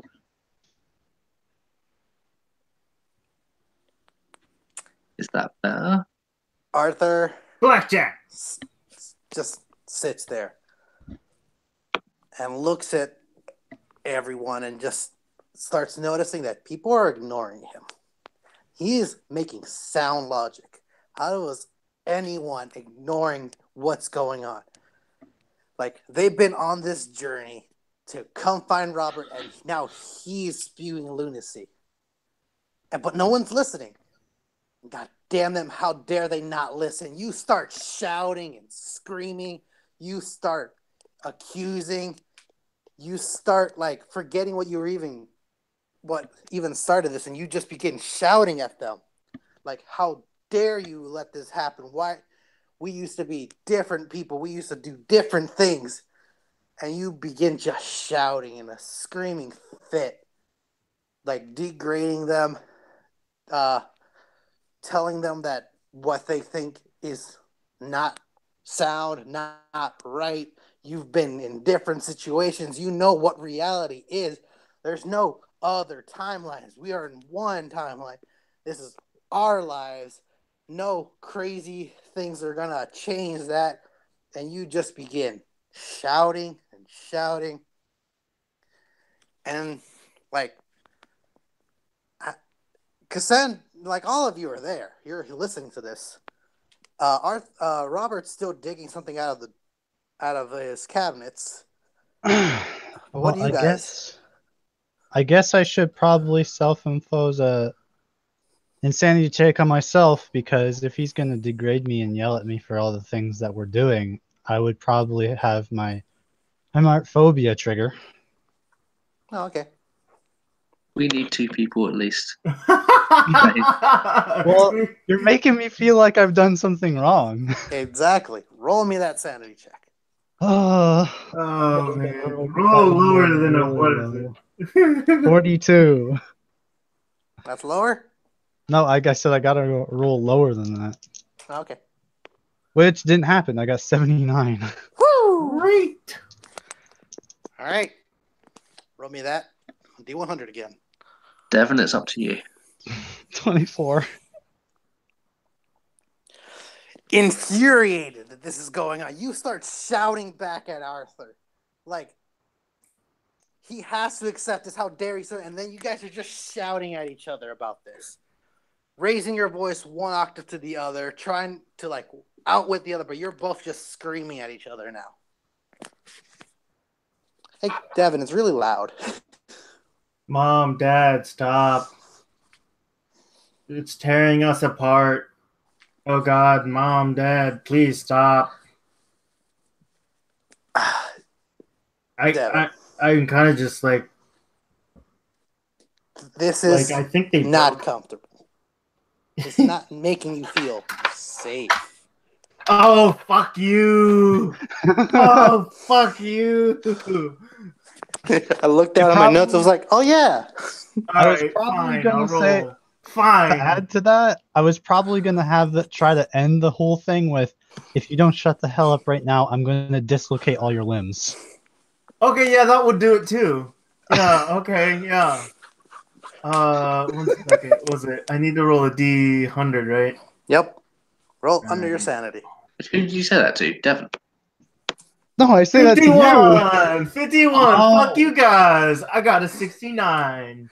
Hey. Hey.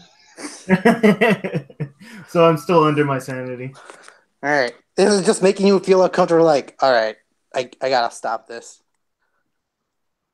or ignore it, whatever you choose to do. But it's I not. kind of just go, Robert, fix it. Fix it. They're broken. Hold on. He pulls out like the little text manual. Is like, I mean, I was gonna give him this. Nah, all right. And he tosses it behind him. Like this, it's basically all of Arthur's thesis notes about like the before the mind wipe. And then he just Ooh, can I read it? you can in a second. Yes. And he pulls out a console basically and like hooks it up to his ear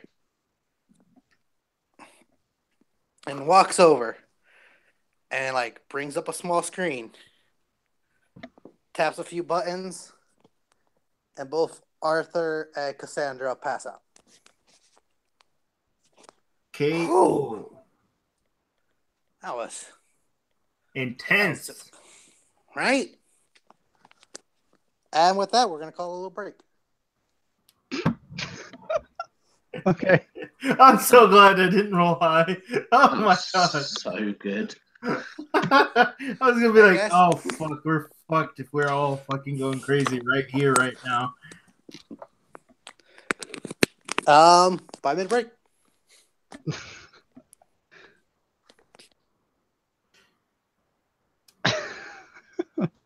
You know, I half expected your nympho to just go off too, to be honest. It's gonna have to. It's gonna have to. I'm gonna get up. I'm gonna remember what happened, and I'm gonna get all stressed out. And I'm just gonna have to drag somebody away. Oh god. And I'm probably gonna have them use the steroid tablets. What if it doesn't work that way? Well, I'm probably gonna be disappointed. Oh god. It's game logic. It's a whole fucking bottle of steroids. It better do something. You make a point. Oh my god. He just has so much steroids, he just passes out. Damn it. Damn it! This wasn't what I wanted.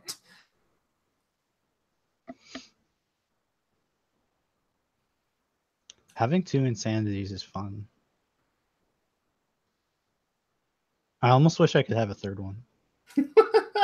You're fucking crazy. I mean, I guess that makes sense then. Yeah. It wouldn't be the game. It wouldn't feel right if I wasn't like, if I didn't have 5 insanities. Oh man. Reminds me of Kingdom Death. It's a game, board game that's pretty similar, but it has like, what was it? Insanity essentially gives you brain disorders, and there's so many different ones that are amazing.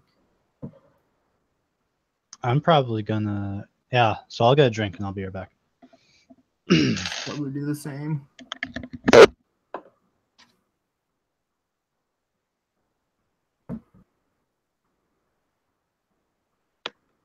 back. He went to grab a drink, and then Paul somewhere.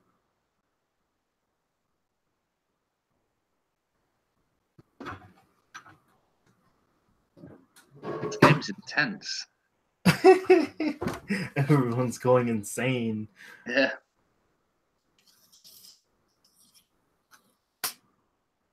I find it interesting our insanities don't go away. Huh? I find it interesting our basically our insanity doesn't go away. It just becomes a trait that we keep so far. At least for most of our ones we've done so far. Like Cassandra has both that nymphoism and then on top of it the other one, what was it? Being accused or something? I don't think we kept our insanities. I know that Cassandra kept her nymph. I thought that was a choice. I think she did it, willingly, and I did mine, the whole safety thing, willingly too. Oh, I haven't kept any of mine. I just Well, yours is kind of difficult. Just fucking run. that's not good.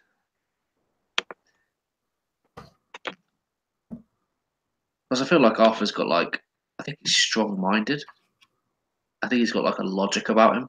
So after a while, he would just sort of diagnose himself and kind of cure himself, I guess. Yeah, I could see that. Yeah.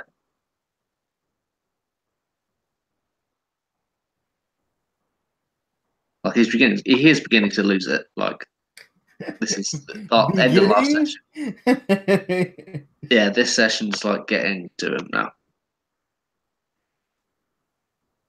Yeah, I mean, it's just ramping, and it's ramping quick too.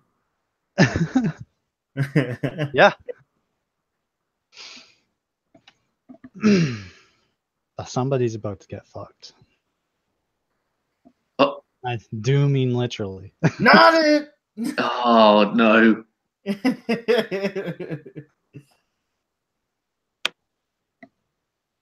I'll try and sleep with Robert. For fuck's sake. We're done with you. Just because I was an idiot and decided to keep my other insanity. Okay. You guys are fine. I shouldn't keep mine either. I feel safe, Paul. I feel very safe. You do. Till you don't. Until you don't. Yeah.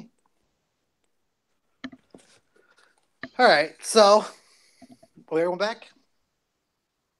Yeah. Yep. Am I though? Oh, no. Okay. I don't care if you're not back, Gina. All right. So, both Cassandra and Arthur are going to be knocked out for an hour. Just yelling and screaming in the corner? No, they're just knocked out now. Oh, they just KO. Okay. That would have been hilarious. So, Devin, you're the only one awake. This is Robert, great. Robert just goes like, whew. All right. So, what? You watch any good movies, Devin? Oh, It's been a while. have I? I even picked up what was it? This set of martial arts movies on the way here. Oh, neat. Any good ones? Well, you take a look at this, and I show him a few. Oh, nice. All right. Actually, do you happen to know why every time I see when I talk about my grandpa, I see a different person?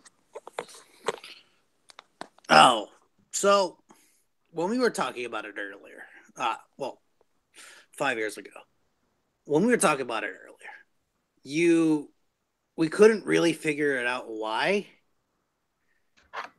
You claimed that it was just maybe it's just a bad memory chip, or you're just starting to forget what he actually looks like. We don't really know. Bad memory chip? What do you mean? I don't know. When you just can't remember anymore. Huh. But yeah, so then do you happen to have a cassette player here?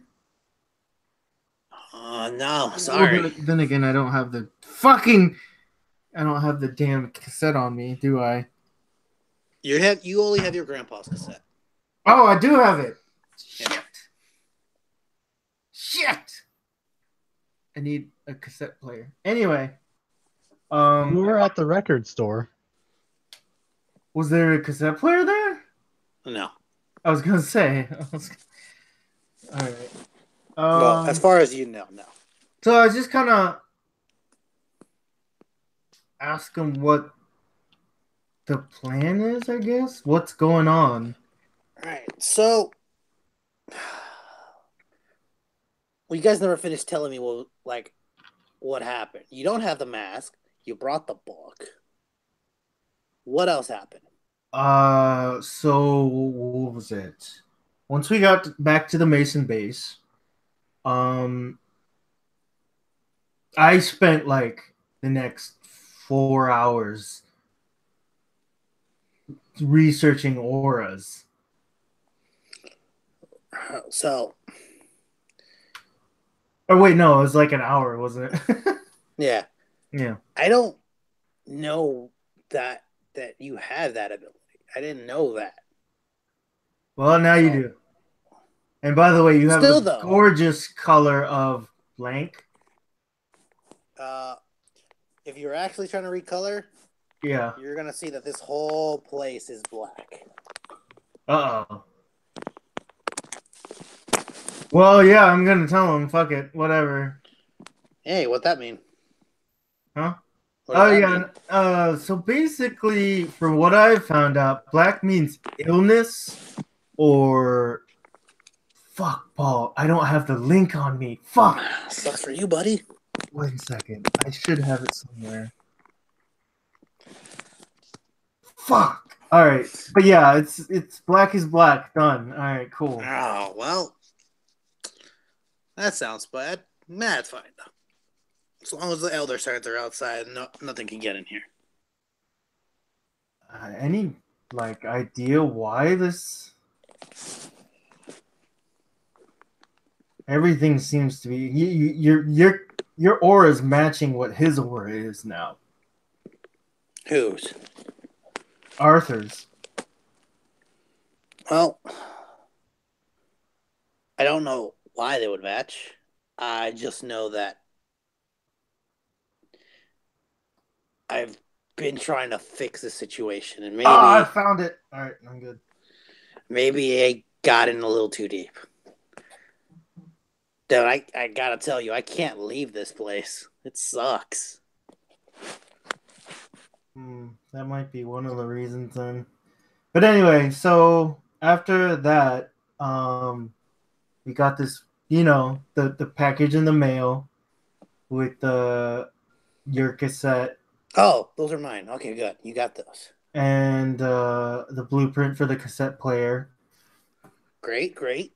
We're supposed to go to the outbrief or the briefing, and actually, which reminds me, they blocked off Athena and was trying to put up that other AI. Oh, Tom. Okay. Yeah. Well, you guys left before he could stop you, so still good timeline. Yeah. So They we shut end down up. Athena, so that's what's supposed to happen. Wait, say again. They shut down Athena, so that was supposed to happen. Okay. But yeah. So then, what was it?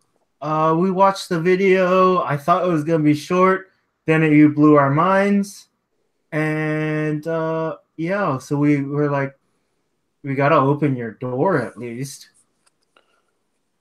Oh man, you're here. So yeah, we opened it and basically got out. It's great. If you stayed there another day, you would have been dead. Yeah, I mean, Yeah, that's tomorrow. That's okay. As long as we're in here, we're fine. okay. By the way, great. I love the transformations for the ship. Oh, dude, that was all you, man. I am completely surprised that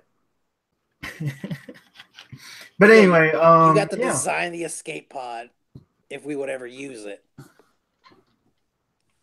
So yeah, we took the escape pod, came over, got helped out by this one guy called Henry or something. Oh, him. Yeah. Yeah. He should be getting here soon. Oh, is he? Oh, so you're the same Mason he was talking about. Well, I hope so. He's bringing my water. My tankards are empty. Okay. So he said. So he basically introduced us to this area, and once we finally got safe away, we were kind of banged up by the landing. Didn't end too well for us. Mm-hmm. I mean, I'm just glad you guys are fine. That means we're on a good track. But yeah, so that's about it. That's about everything up to So here. far, we're on the good timeline. You're not dead, I mean, that sounds pretty good to me. right?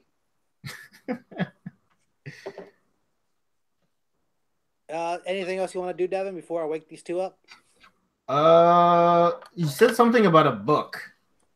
So it's basically a stack of paper. It's all of Arthur's notes.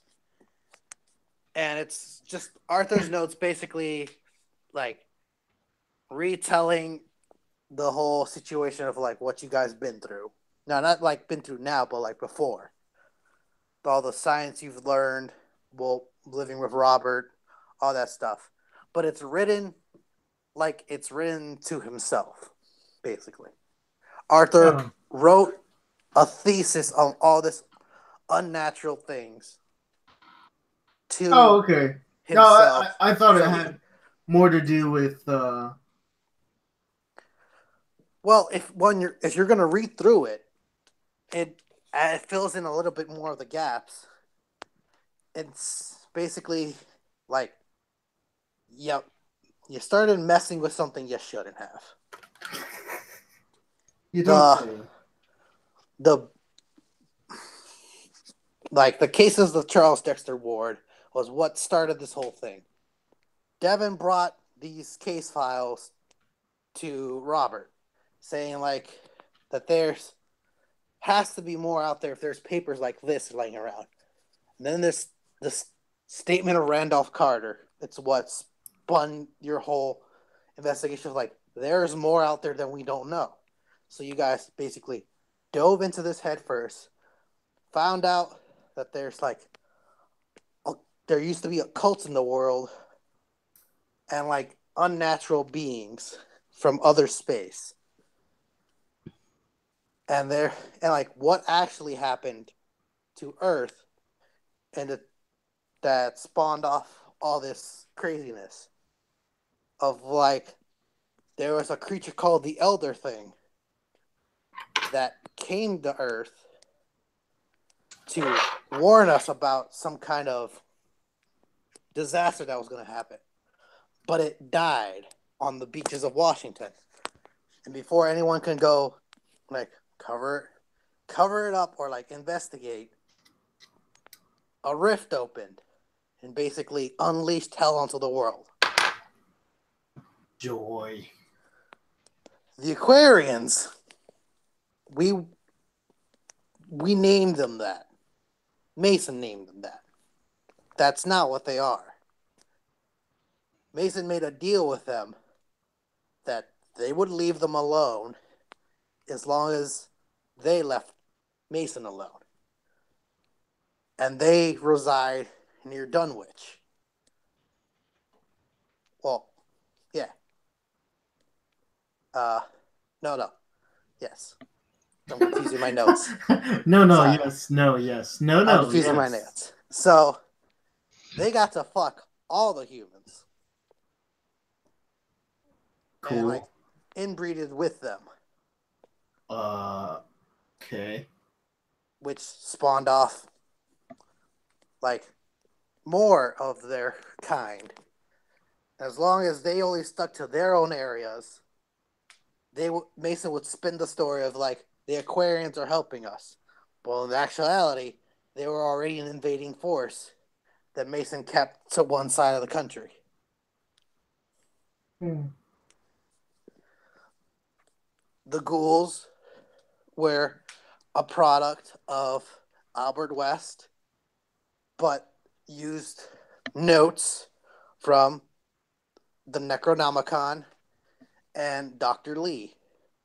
And they were both cohorts in creating this undead army, which they couldn't control because the ghouls would regain their thing.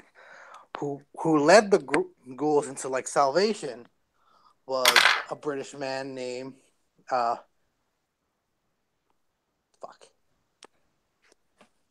let's just say Pickman.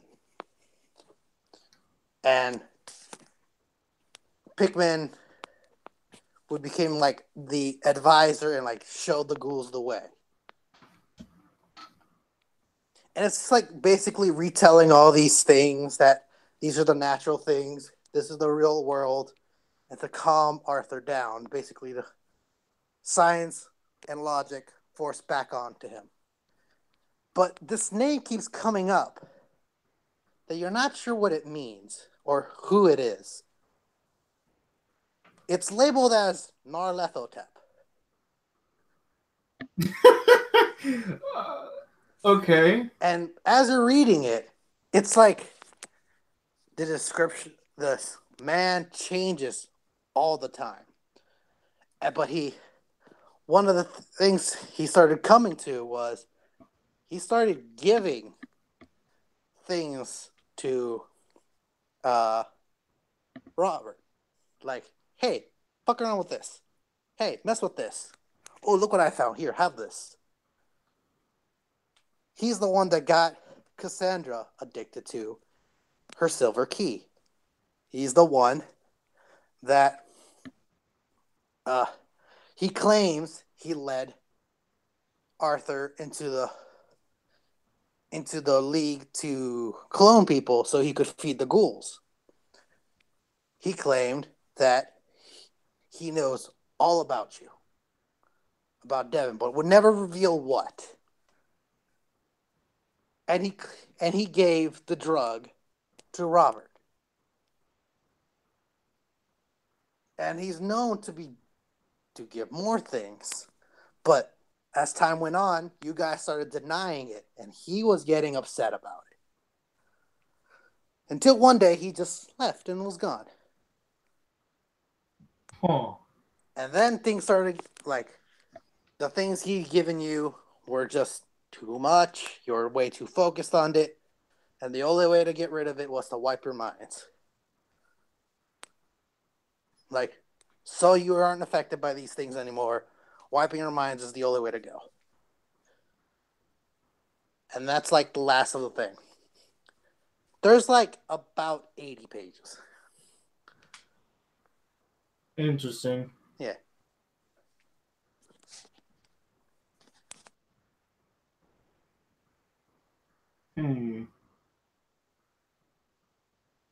Around the time when you finish reading, both Arthur and Cassandra would wake up.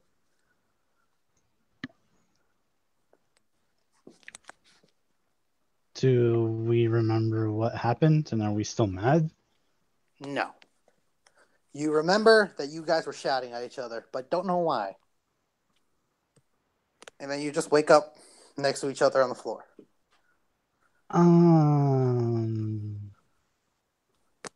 Arthur, are you okay?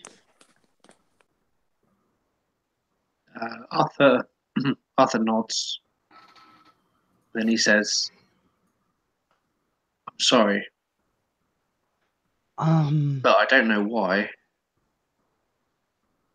But I'm sorry." I'm sorry I threatened to dismember you. I'm I forgot. sorry. Sorry. Go on. Both of you take 3 points of sanity damage. Also, your throats are really sore. Continue. That's normal for me. Thank you. Fucking out of here.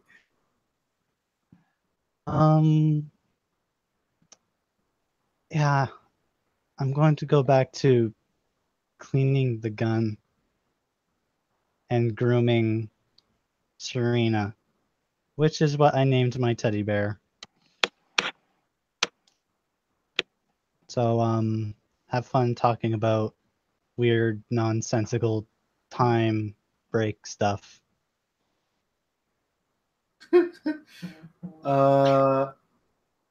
I kind of hand Arthur his like book back. Like, Oh, and I guess you guys are gonna need this stuff. And I'm just gonna take out all the papers and books that we had on the ship and put it like kind of in front of everyone. And it's the notes about the Silver Key, notes about Devon's grandpa, and notes about Arthur cloning himself.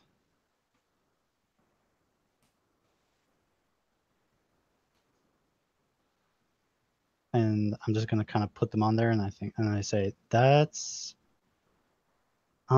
everything that you told me to carry from the ship. So have fun talking about that.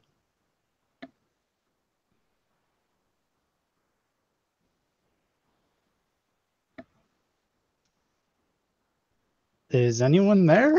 I'm getting nervous here. Arthur like looks at Cassandra and then slowly realizes that Robert's there and looks at him and says, "I'm going to be calm now." And he swallows like a lump in his throat. and I'm like, good. And I hand back your book.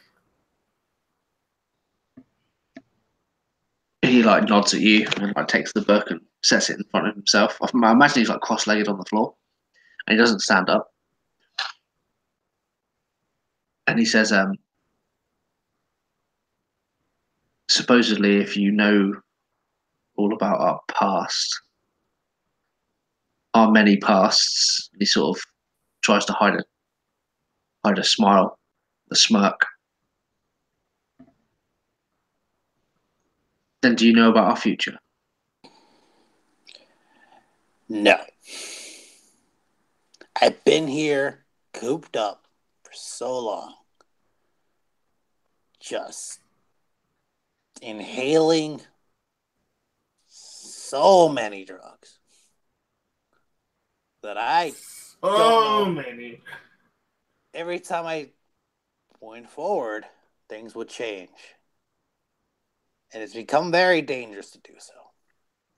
Like, I don't feel good anymore. The future is unclear. But it's not the future we need to worry about.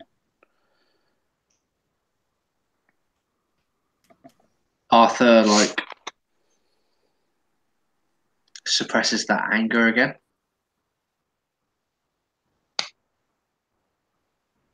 He suppresses it. He like swallows it.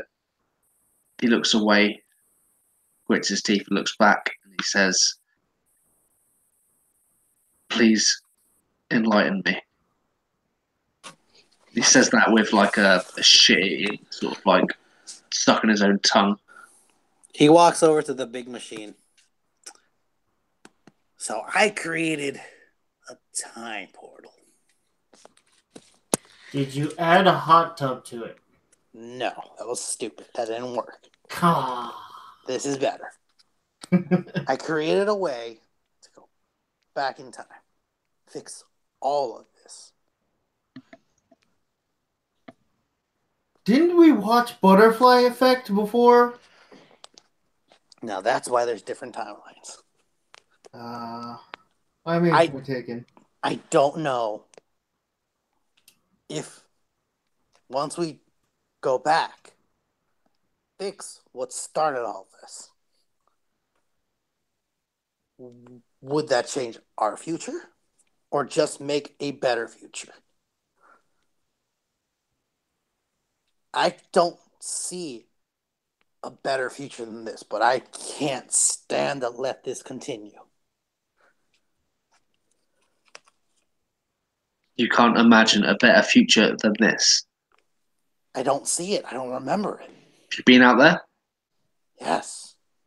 At Then you first, can't imagine a better future than that. look, Arthur, I've seen more than you. There are worse things than what's out there. Worse things happening to people. There's a future where there is no more humanity. Like, humans didn't make it this far. And I'm meant to take your word for that.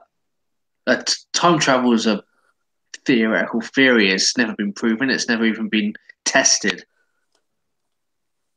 And I'm meant to take your word for it.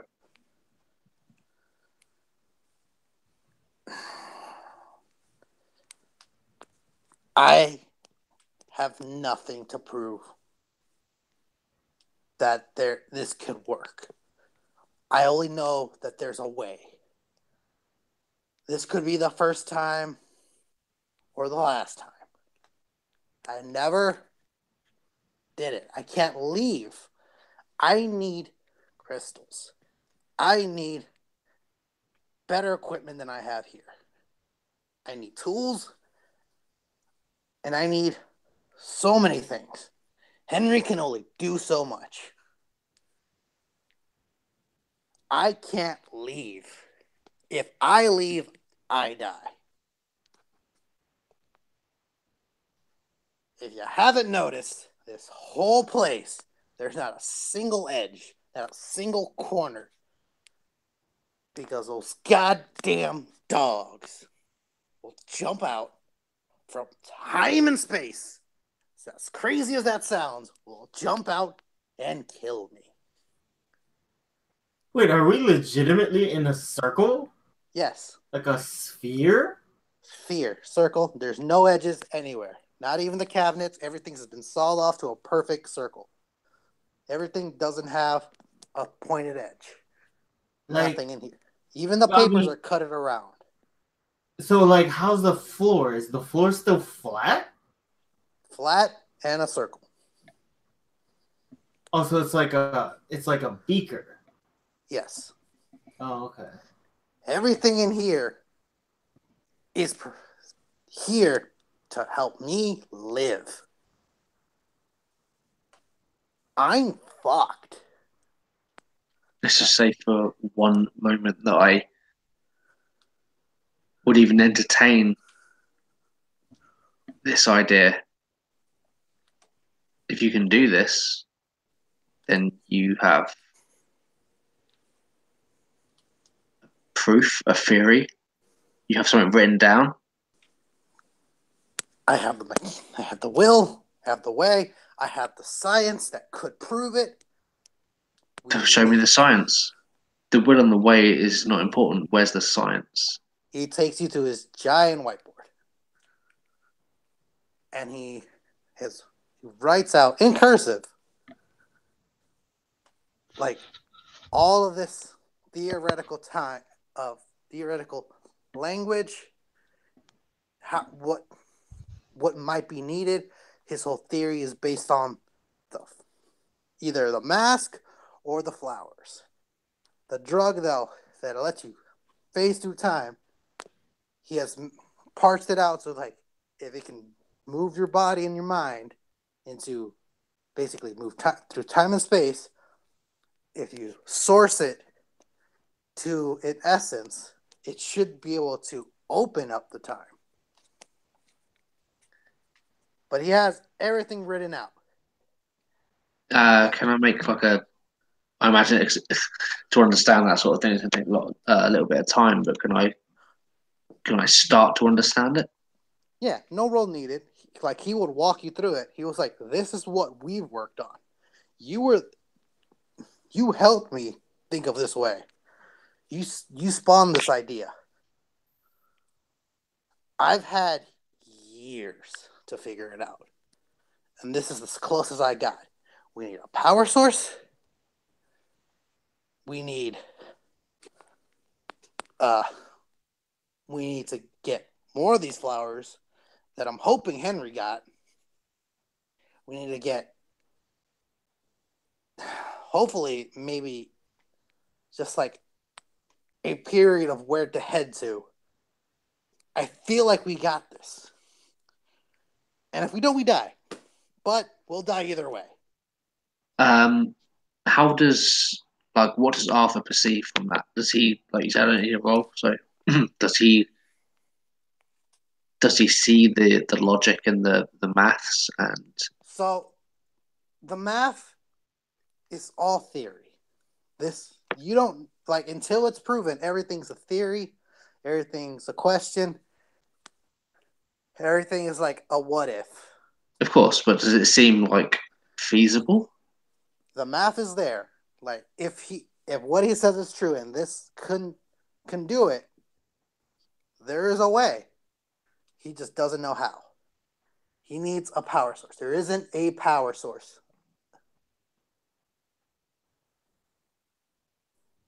Arthur will sort of like nod along to him, like showing him through the math and the theory, and then when he starts talking, Arthur will go back and like do it himself, and then after a few moments, look at him and say,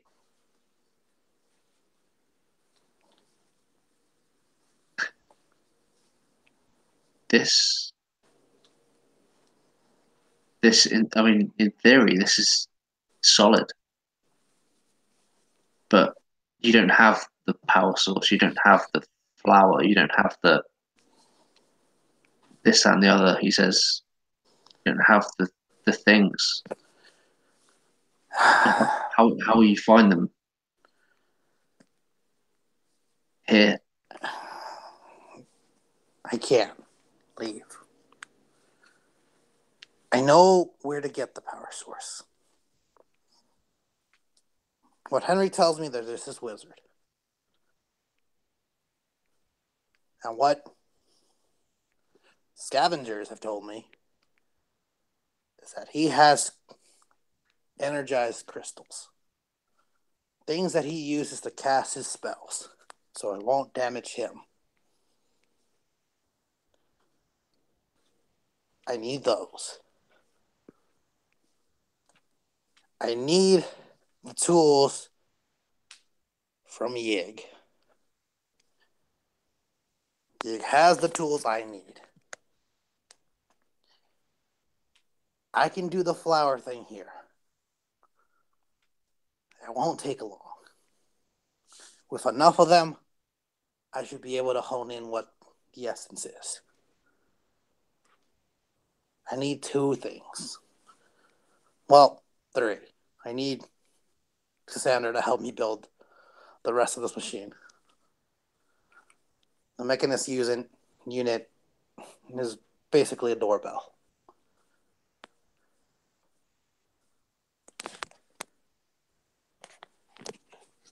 I need a lot of things. And I needed you guys to be here sooner.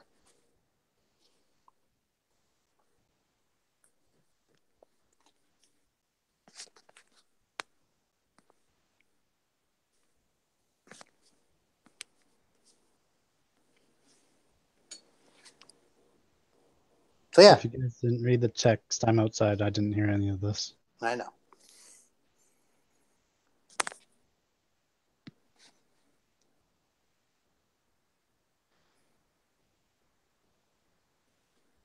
He says, Really, man? Holy Hey. shit. Anyway. he takes a minute. And he says,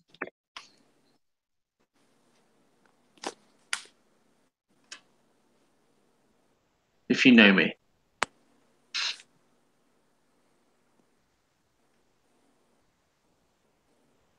then what's my middle name?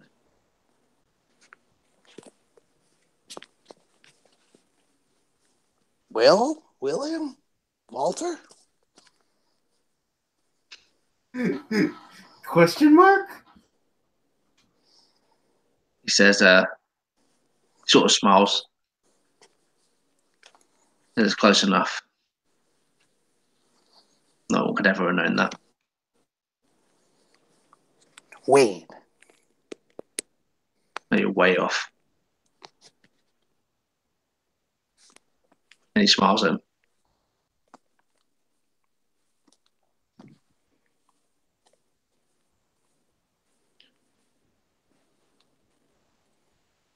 So what now?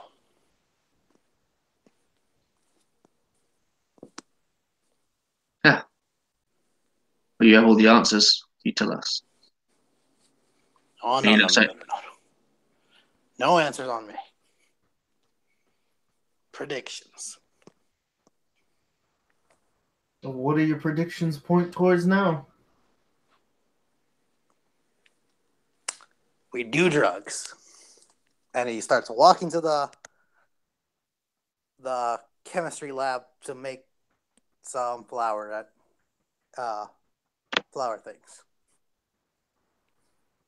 Because Paul knows drugs. I know drugs. Cassandra. That's outside. You do your thing, right? Okay. Yeah. And you see a truck pull up with two large canisters. And you see Henry come out with his pistol in his revolver, his pistol in his hand. Fucking Mason making me do shit. And he starts counting the bullets and looks over at you. Oh, Hi.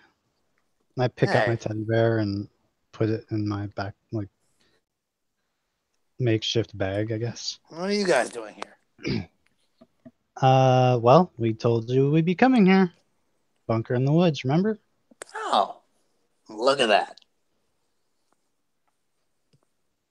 Need help moving those things? Oh, yes. And how big are these canisters? They are 7 feet tall. And how much do they weigh? If I were to like pick one up and move it. For you, it'll be easier for you, not as easy for him.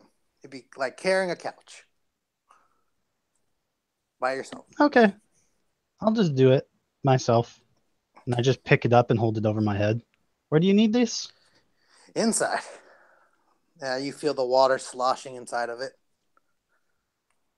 Okay. Mind opening the door? This thing is pretty big. He walks over, opens the door. And I'll just push it through the door and get it to where it needs to go. And then go back out and get the other one. So, how is Robert? What do you mean? I haven't seen him in months.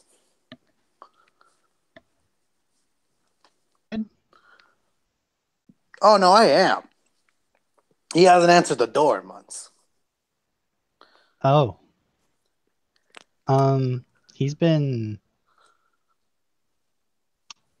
I think he's seen better days. I don't really remember him too well. Oh. Well, I'm glad he's fine and you open the door. Yeah, from what I last saw of him, he's definitely could be better. It doesn't look like he eats very much. As I kind of just go in with the canister. He's walking in with you with basically a tote bag on the side. Yeah, eating clone cows can be pretty taxing. It's not like you eat dead people.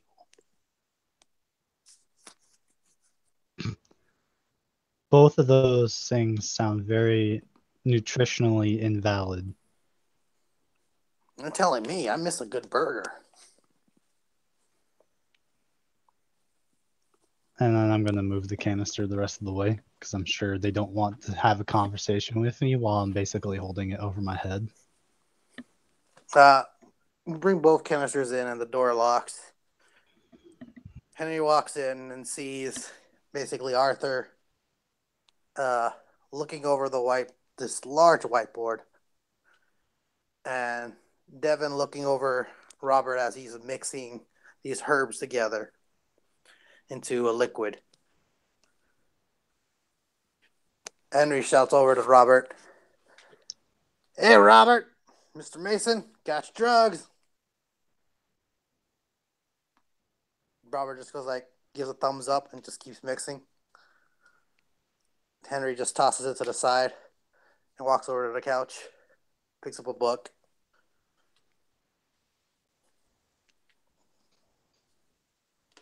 After a bit, Robert finishes, takes the beaker to a fumigator into this small makeshift room that he made, like a corner of this area. So, now I can't ask you to do this, but does anyone want to do drugs with me?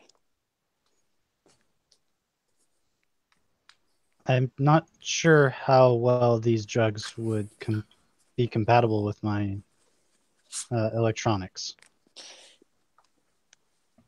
So is that a no? Or a yes? I mean, if it doesn't hurt, then I guess it doesn't hurt to try. I mean, if it doesn't work, you can slap us when we get too deep. How will I know when that happens? I'll let you know. And how would you tell me? I'll let you know. But I figure it out. Okay. Should I use my gun or not? Your fist is fine. Okay. I kind of look at Cassandra and just say, no, for me, only your open hand. Or more so, just a flick will be enough. All right. It's okay. Robert leans over. Turn on. Robert leans over. It won't. You need to punch him. No. Yes, Anyway. yes. Okay. I guess I'll try it. Why not? Arthur? So should I violently shake you like a tiny dog instead? Like a baby. In a crib, like those rocking ones? Yes. Any amount of force it takes to wake us up, you need to do. Okay. Understood. Arthur? So I'll just put all of you on the couch, and when you give me the signal, I will flip you all over. Can you bring the couch in here? Yes, I can. Do you have armor? No, I do not. Damn it. Yep. Yes or no, Arthur? Yes. In All short. right. Whoa. Mr. Straight-Laced is actually up for some drugs, even though this is my first time. Everyone, he walks into this makeshift room. The fumigator starts going. Robert just sits there and closes his eyes and just tries to breathe in. All right, just take it in. Don't let the smell bother you. It's good for the soul.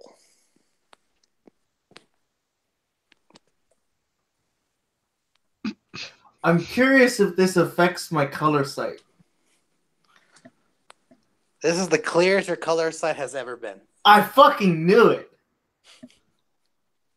All right, cool. And what do I see? Like, oh my god, so many shades of black. No.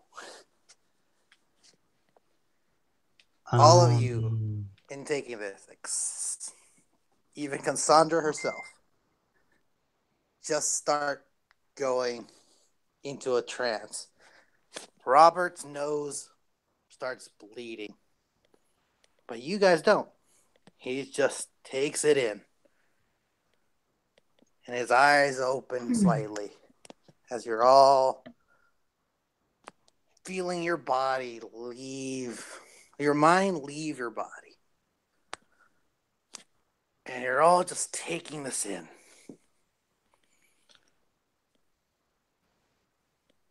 Everyone, roll me a d10. Yay! I got a 1. Okay. I got an 8. Okay. Got a 9. You all start dozing off. The first one to fall, Cassandra. You're like, think of you're all in like a one-way tube going through space and time. Cassandra, you see the sky rain blood as Mason once destroyed. And there's this huge creature going in from space into the water. It's big, large wings, dark and green, and it has tendrils coming out of its face as it slams into this large ocean body water and sinks into the ocean. And then you're like tossed backwards back into your body and fall over.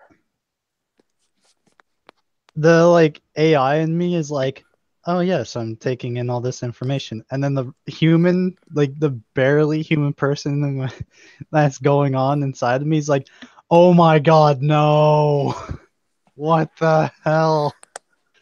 And like half of my face is just stern, while the other half of my face is just shocked, like,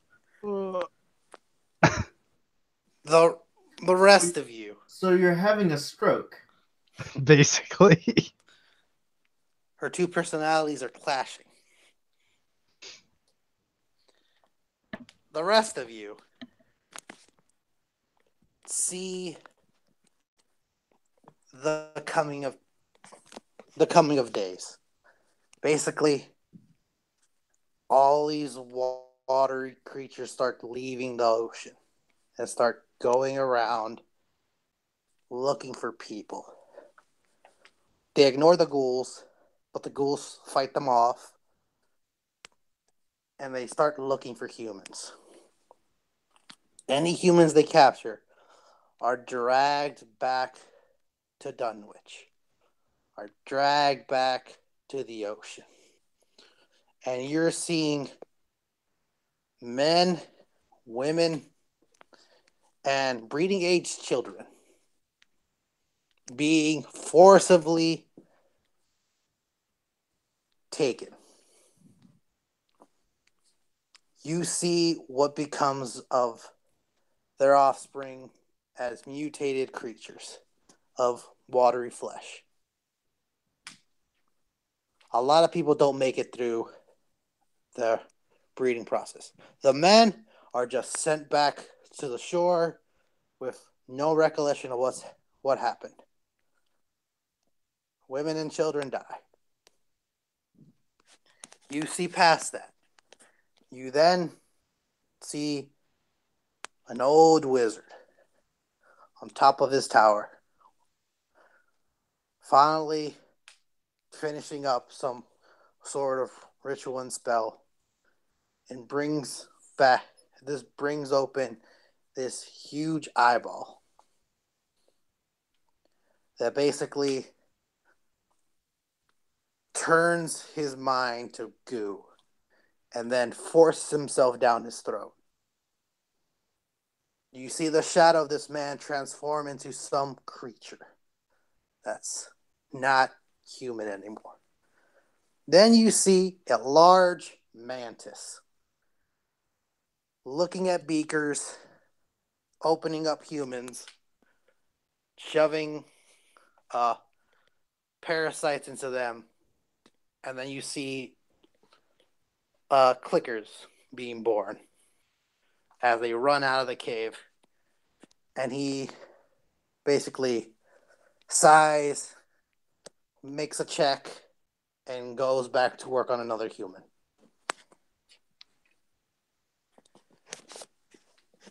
Past that, you see a rift open above the water, and hell breaks loose again as monsters start taking over. Damn it, I did call them clickers. Damn. Alright, moving on. As monsters start taking over again, and humanity is now too weak to fight them back. Humanity ends.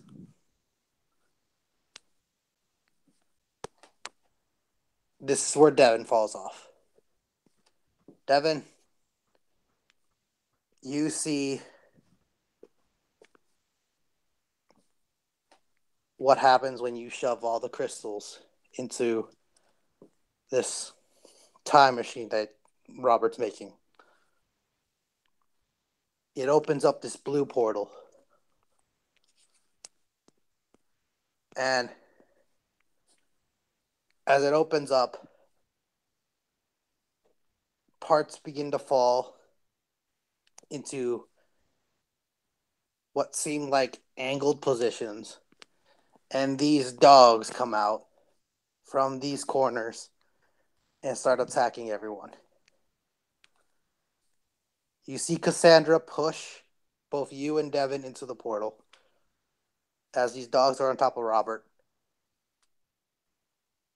And before you see what happens, you fall off and you're back in your own body. Spooky. Arthur, this is where you fall off. You see darkness. You see Robert ahead of you. And you're flying through the darkness. You see Robert shouting something at you. And you can't hear his voice. You see someone smiling at you, but you don't know what it is. Then you get a clear picture of this man that's cloaked in darkness, but just his smile remains. And he grabs you from this like floating through space and time. Brings you in close. And just whispers in your ear, no. You don't follow him there. If that man wants to go there again, he can die there again. You go back, little one. And you're just forcibly shoved back into your body. Robert is bleeding from his nose again, and his eyes begin to turn red as he starts shouting, no. Not again. No. Bring me back. Not the Okay. damn dogs. I push him against. I just push him over and like maybe shove him like 5 feet. He tumbles over and he just falls down and he's like, no, get him off of me. No. They're coming back with me. You need to stop this. Pull me back. All right, I just start moving him around the room, slapping him and hitting him. Roll me a D20.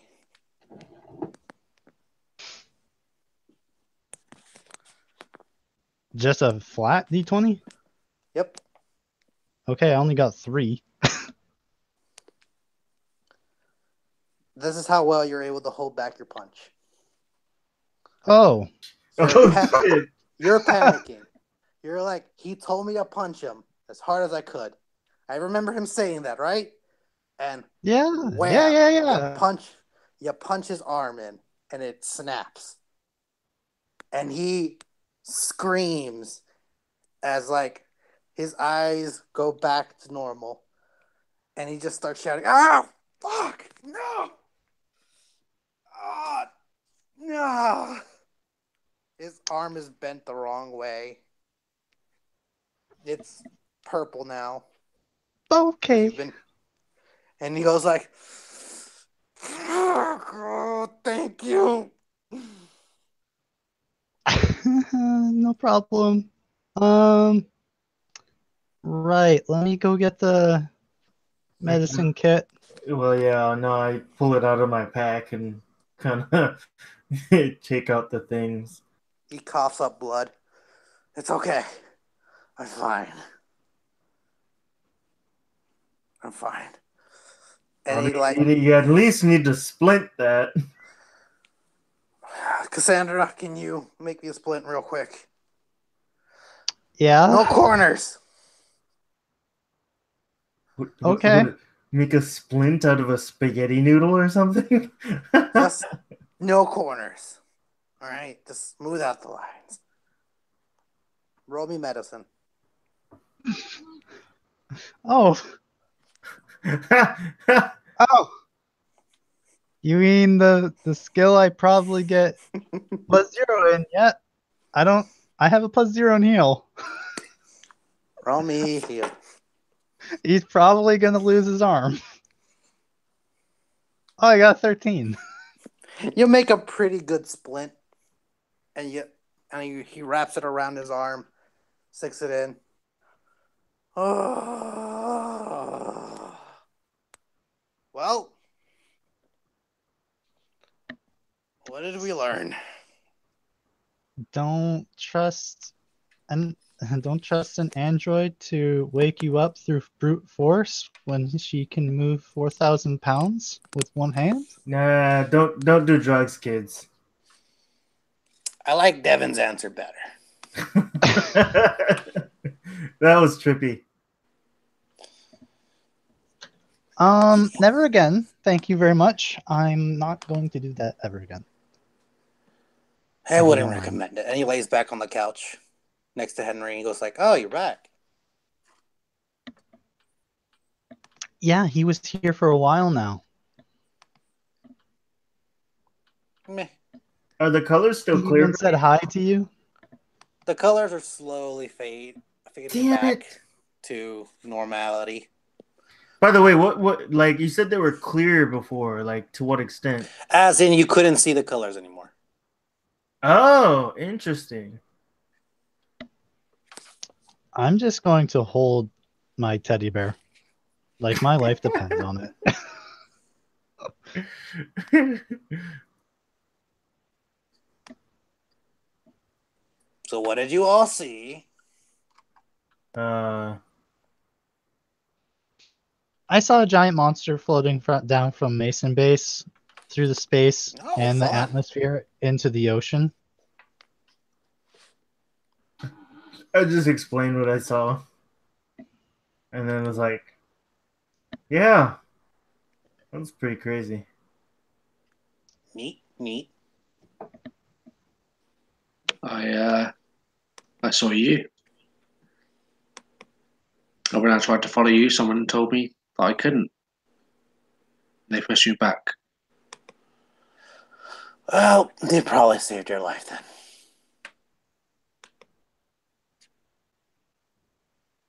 What? My life was in danger just then? Oh yeah. Followed me too far. I couldn't stop it. Stop it.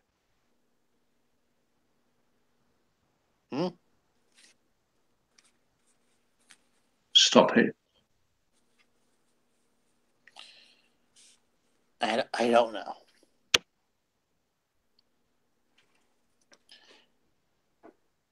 Every time I go back there, it gets harder and harder to come back. But it's the only way to see what's coming.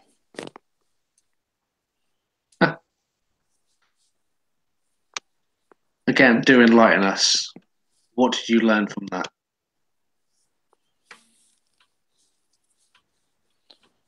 Are you asking him? Yeah. That we have a lot of work to do.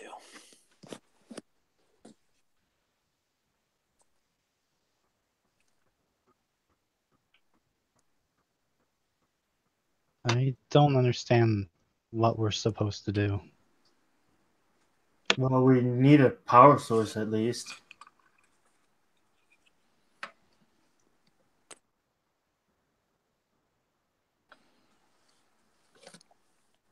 He looks over. Robert looks over at Henry. They need a guide. They need to see the wizard.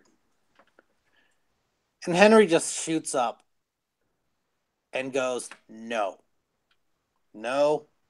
No, no. No.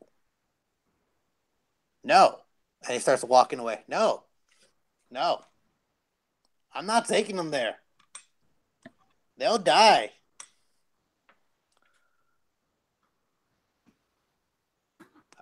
I don't understand what's so bad about it. He's not human anymore. I'm not taking you to your death. Everyone that's gotten near his tower dies. And that's saying something.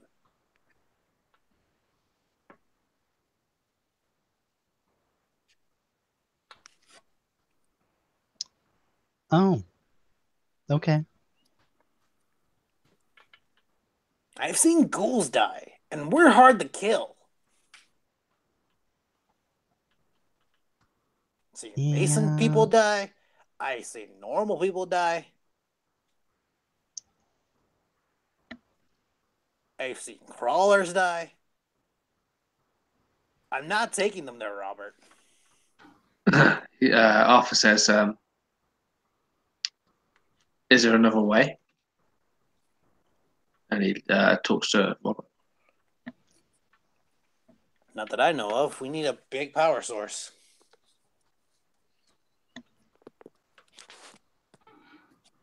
Well, then you'll take us to the tower. And he says, it's either that or we wander the wasteland until we die. And he looks at Devon and Cassandra.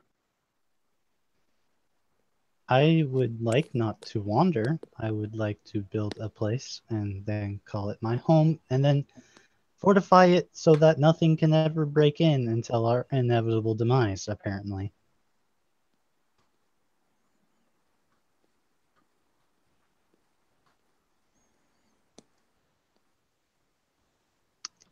To be honest, I'd rather fight against it.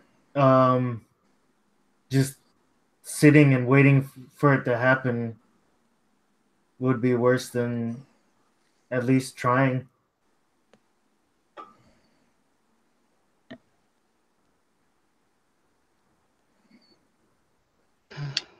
Yeah, I don't want to wait in hell to die.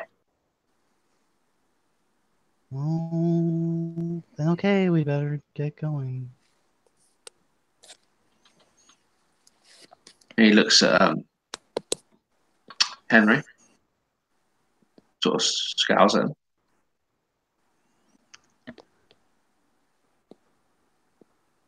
So you gonna take us or not?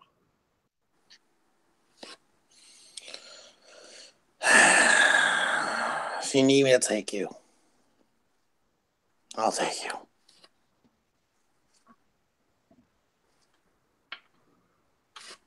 Okay.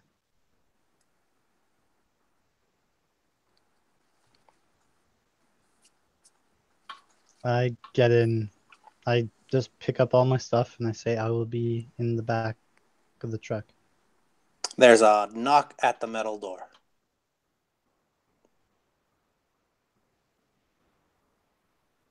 I shoot and pull look out at my Robert. assault rifle. No one's here. The machinist unit walks over to the intercom. Hello, how may I help you today? And a very familiar voice comes through the speakers. Oh, nothing. Just here to greet some old friends. Fucking Franklin! And that's what we're going to call it. Fucking knew it. I was waiting for that to happen. I was curious, because I was gonna bring up Franklin Mason to Robert sooner or later, but I wasn't sure when. But this makes a good segue. Yeah, two of the most fucked up, gestalts in the goddamn story right now. This is gonna be interesting. So I just want to say I have a plan where I'm going to make a little, just turn the teddy bear into like a huge, like data bank with just a simple microphone capabilities and audio capabilities. And I was just gonna stick my memory into that thing just in case I die. Mm-hmm. Then I will live on through this mechanical teddy bear. That works. Is it really living though? No.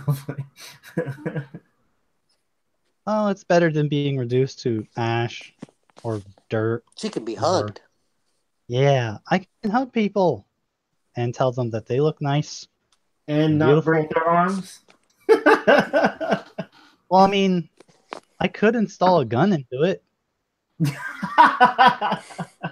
So what did you guys think of today's session? It's a good amount of lore. Questions, comments, and or concerns? I broke somebody's arm, I'm and I have concer- 39 I'm insanity. concerned about my insanity. Fuck you guys and your concern.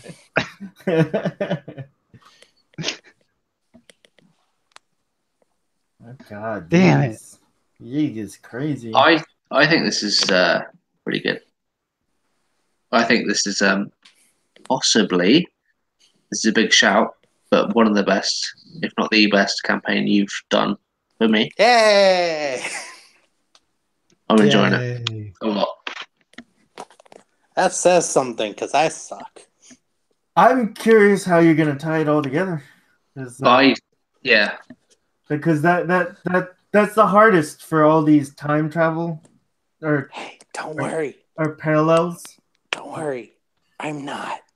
You're not gonna tie. I mean, in the end, the best way to make us tie it for you. It's okay. You're not going to live that long. yeah. I'm waiting until we get into a situation where we have to actually fight. Yeah, that'll be the More death. initiative and be like, oh shit, we might die here. It's when okay. it's- That's it's next concern. session. Yeah. Well, I'm stopping the recording. Bye, everyone. Bye. Thanks for commenting. Yeah, too bad no foursome this time.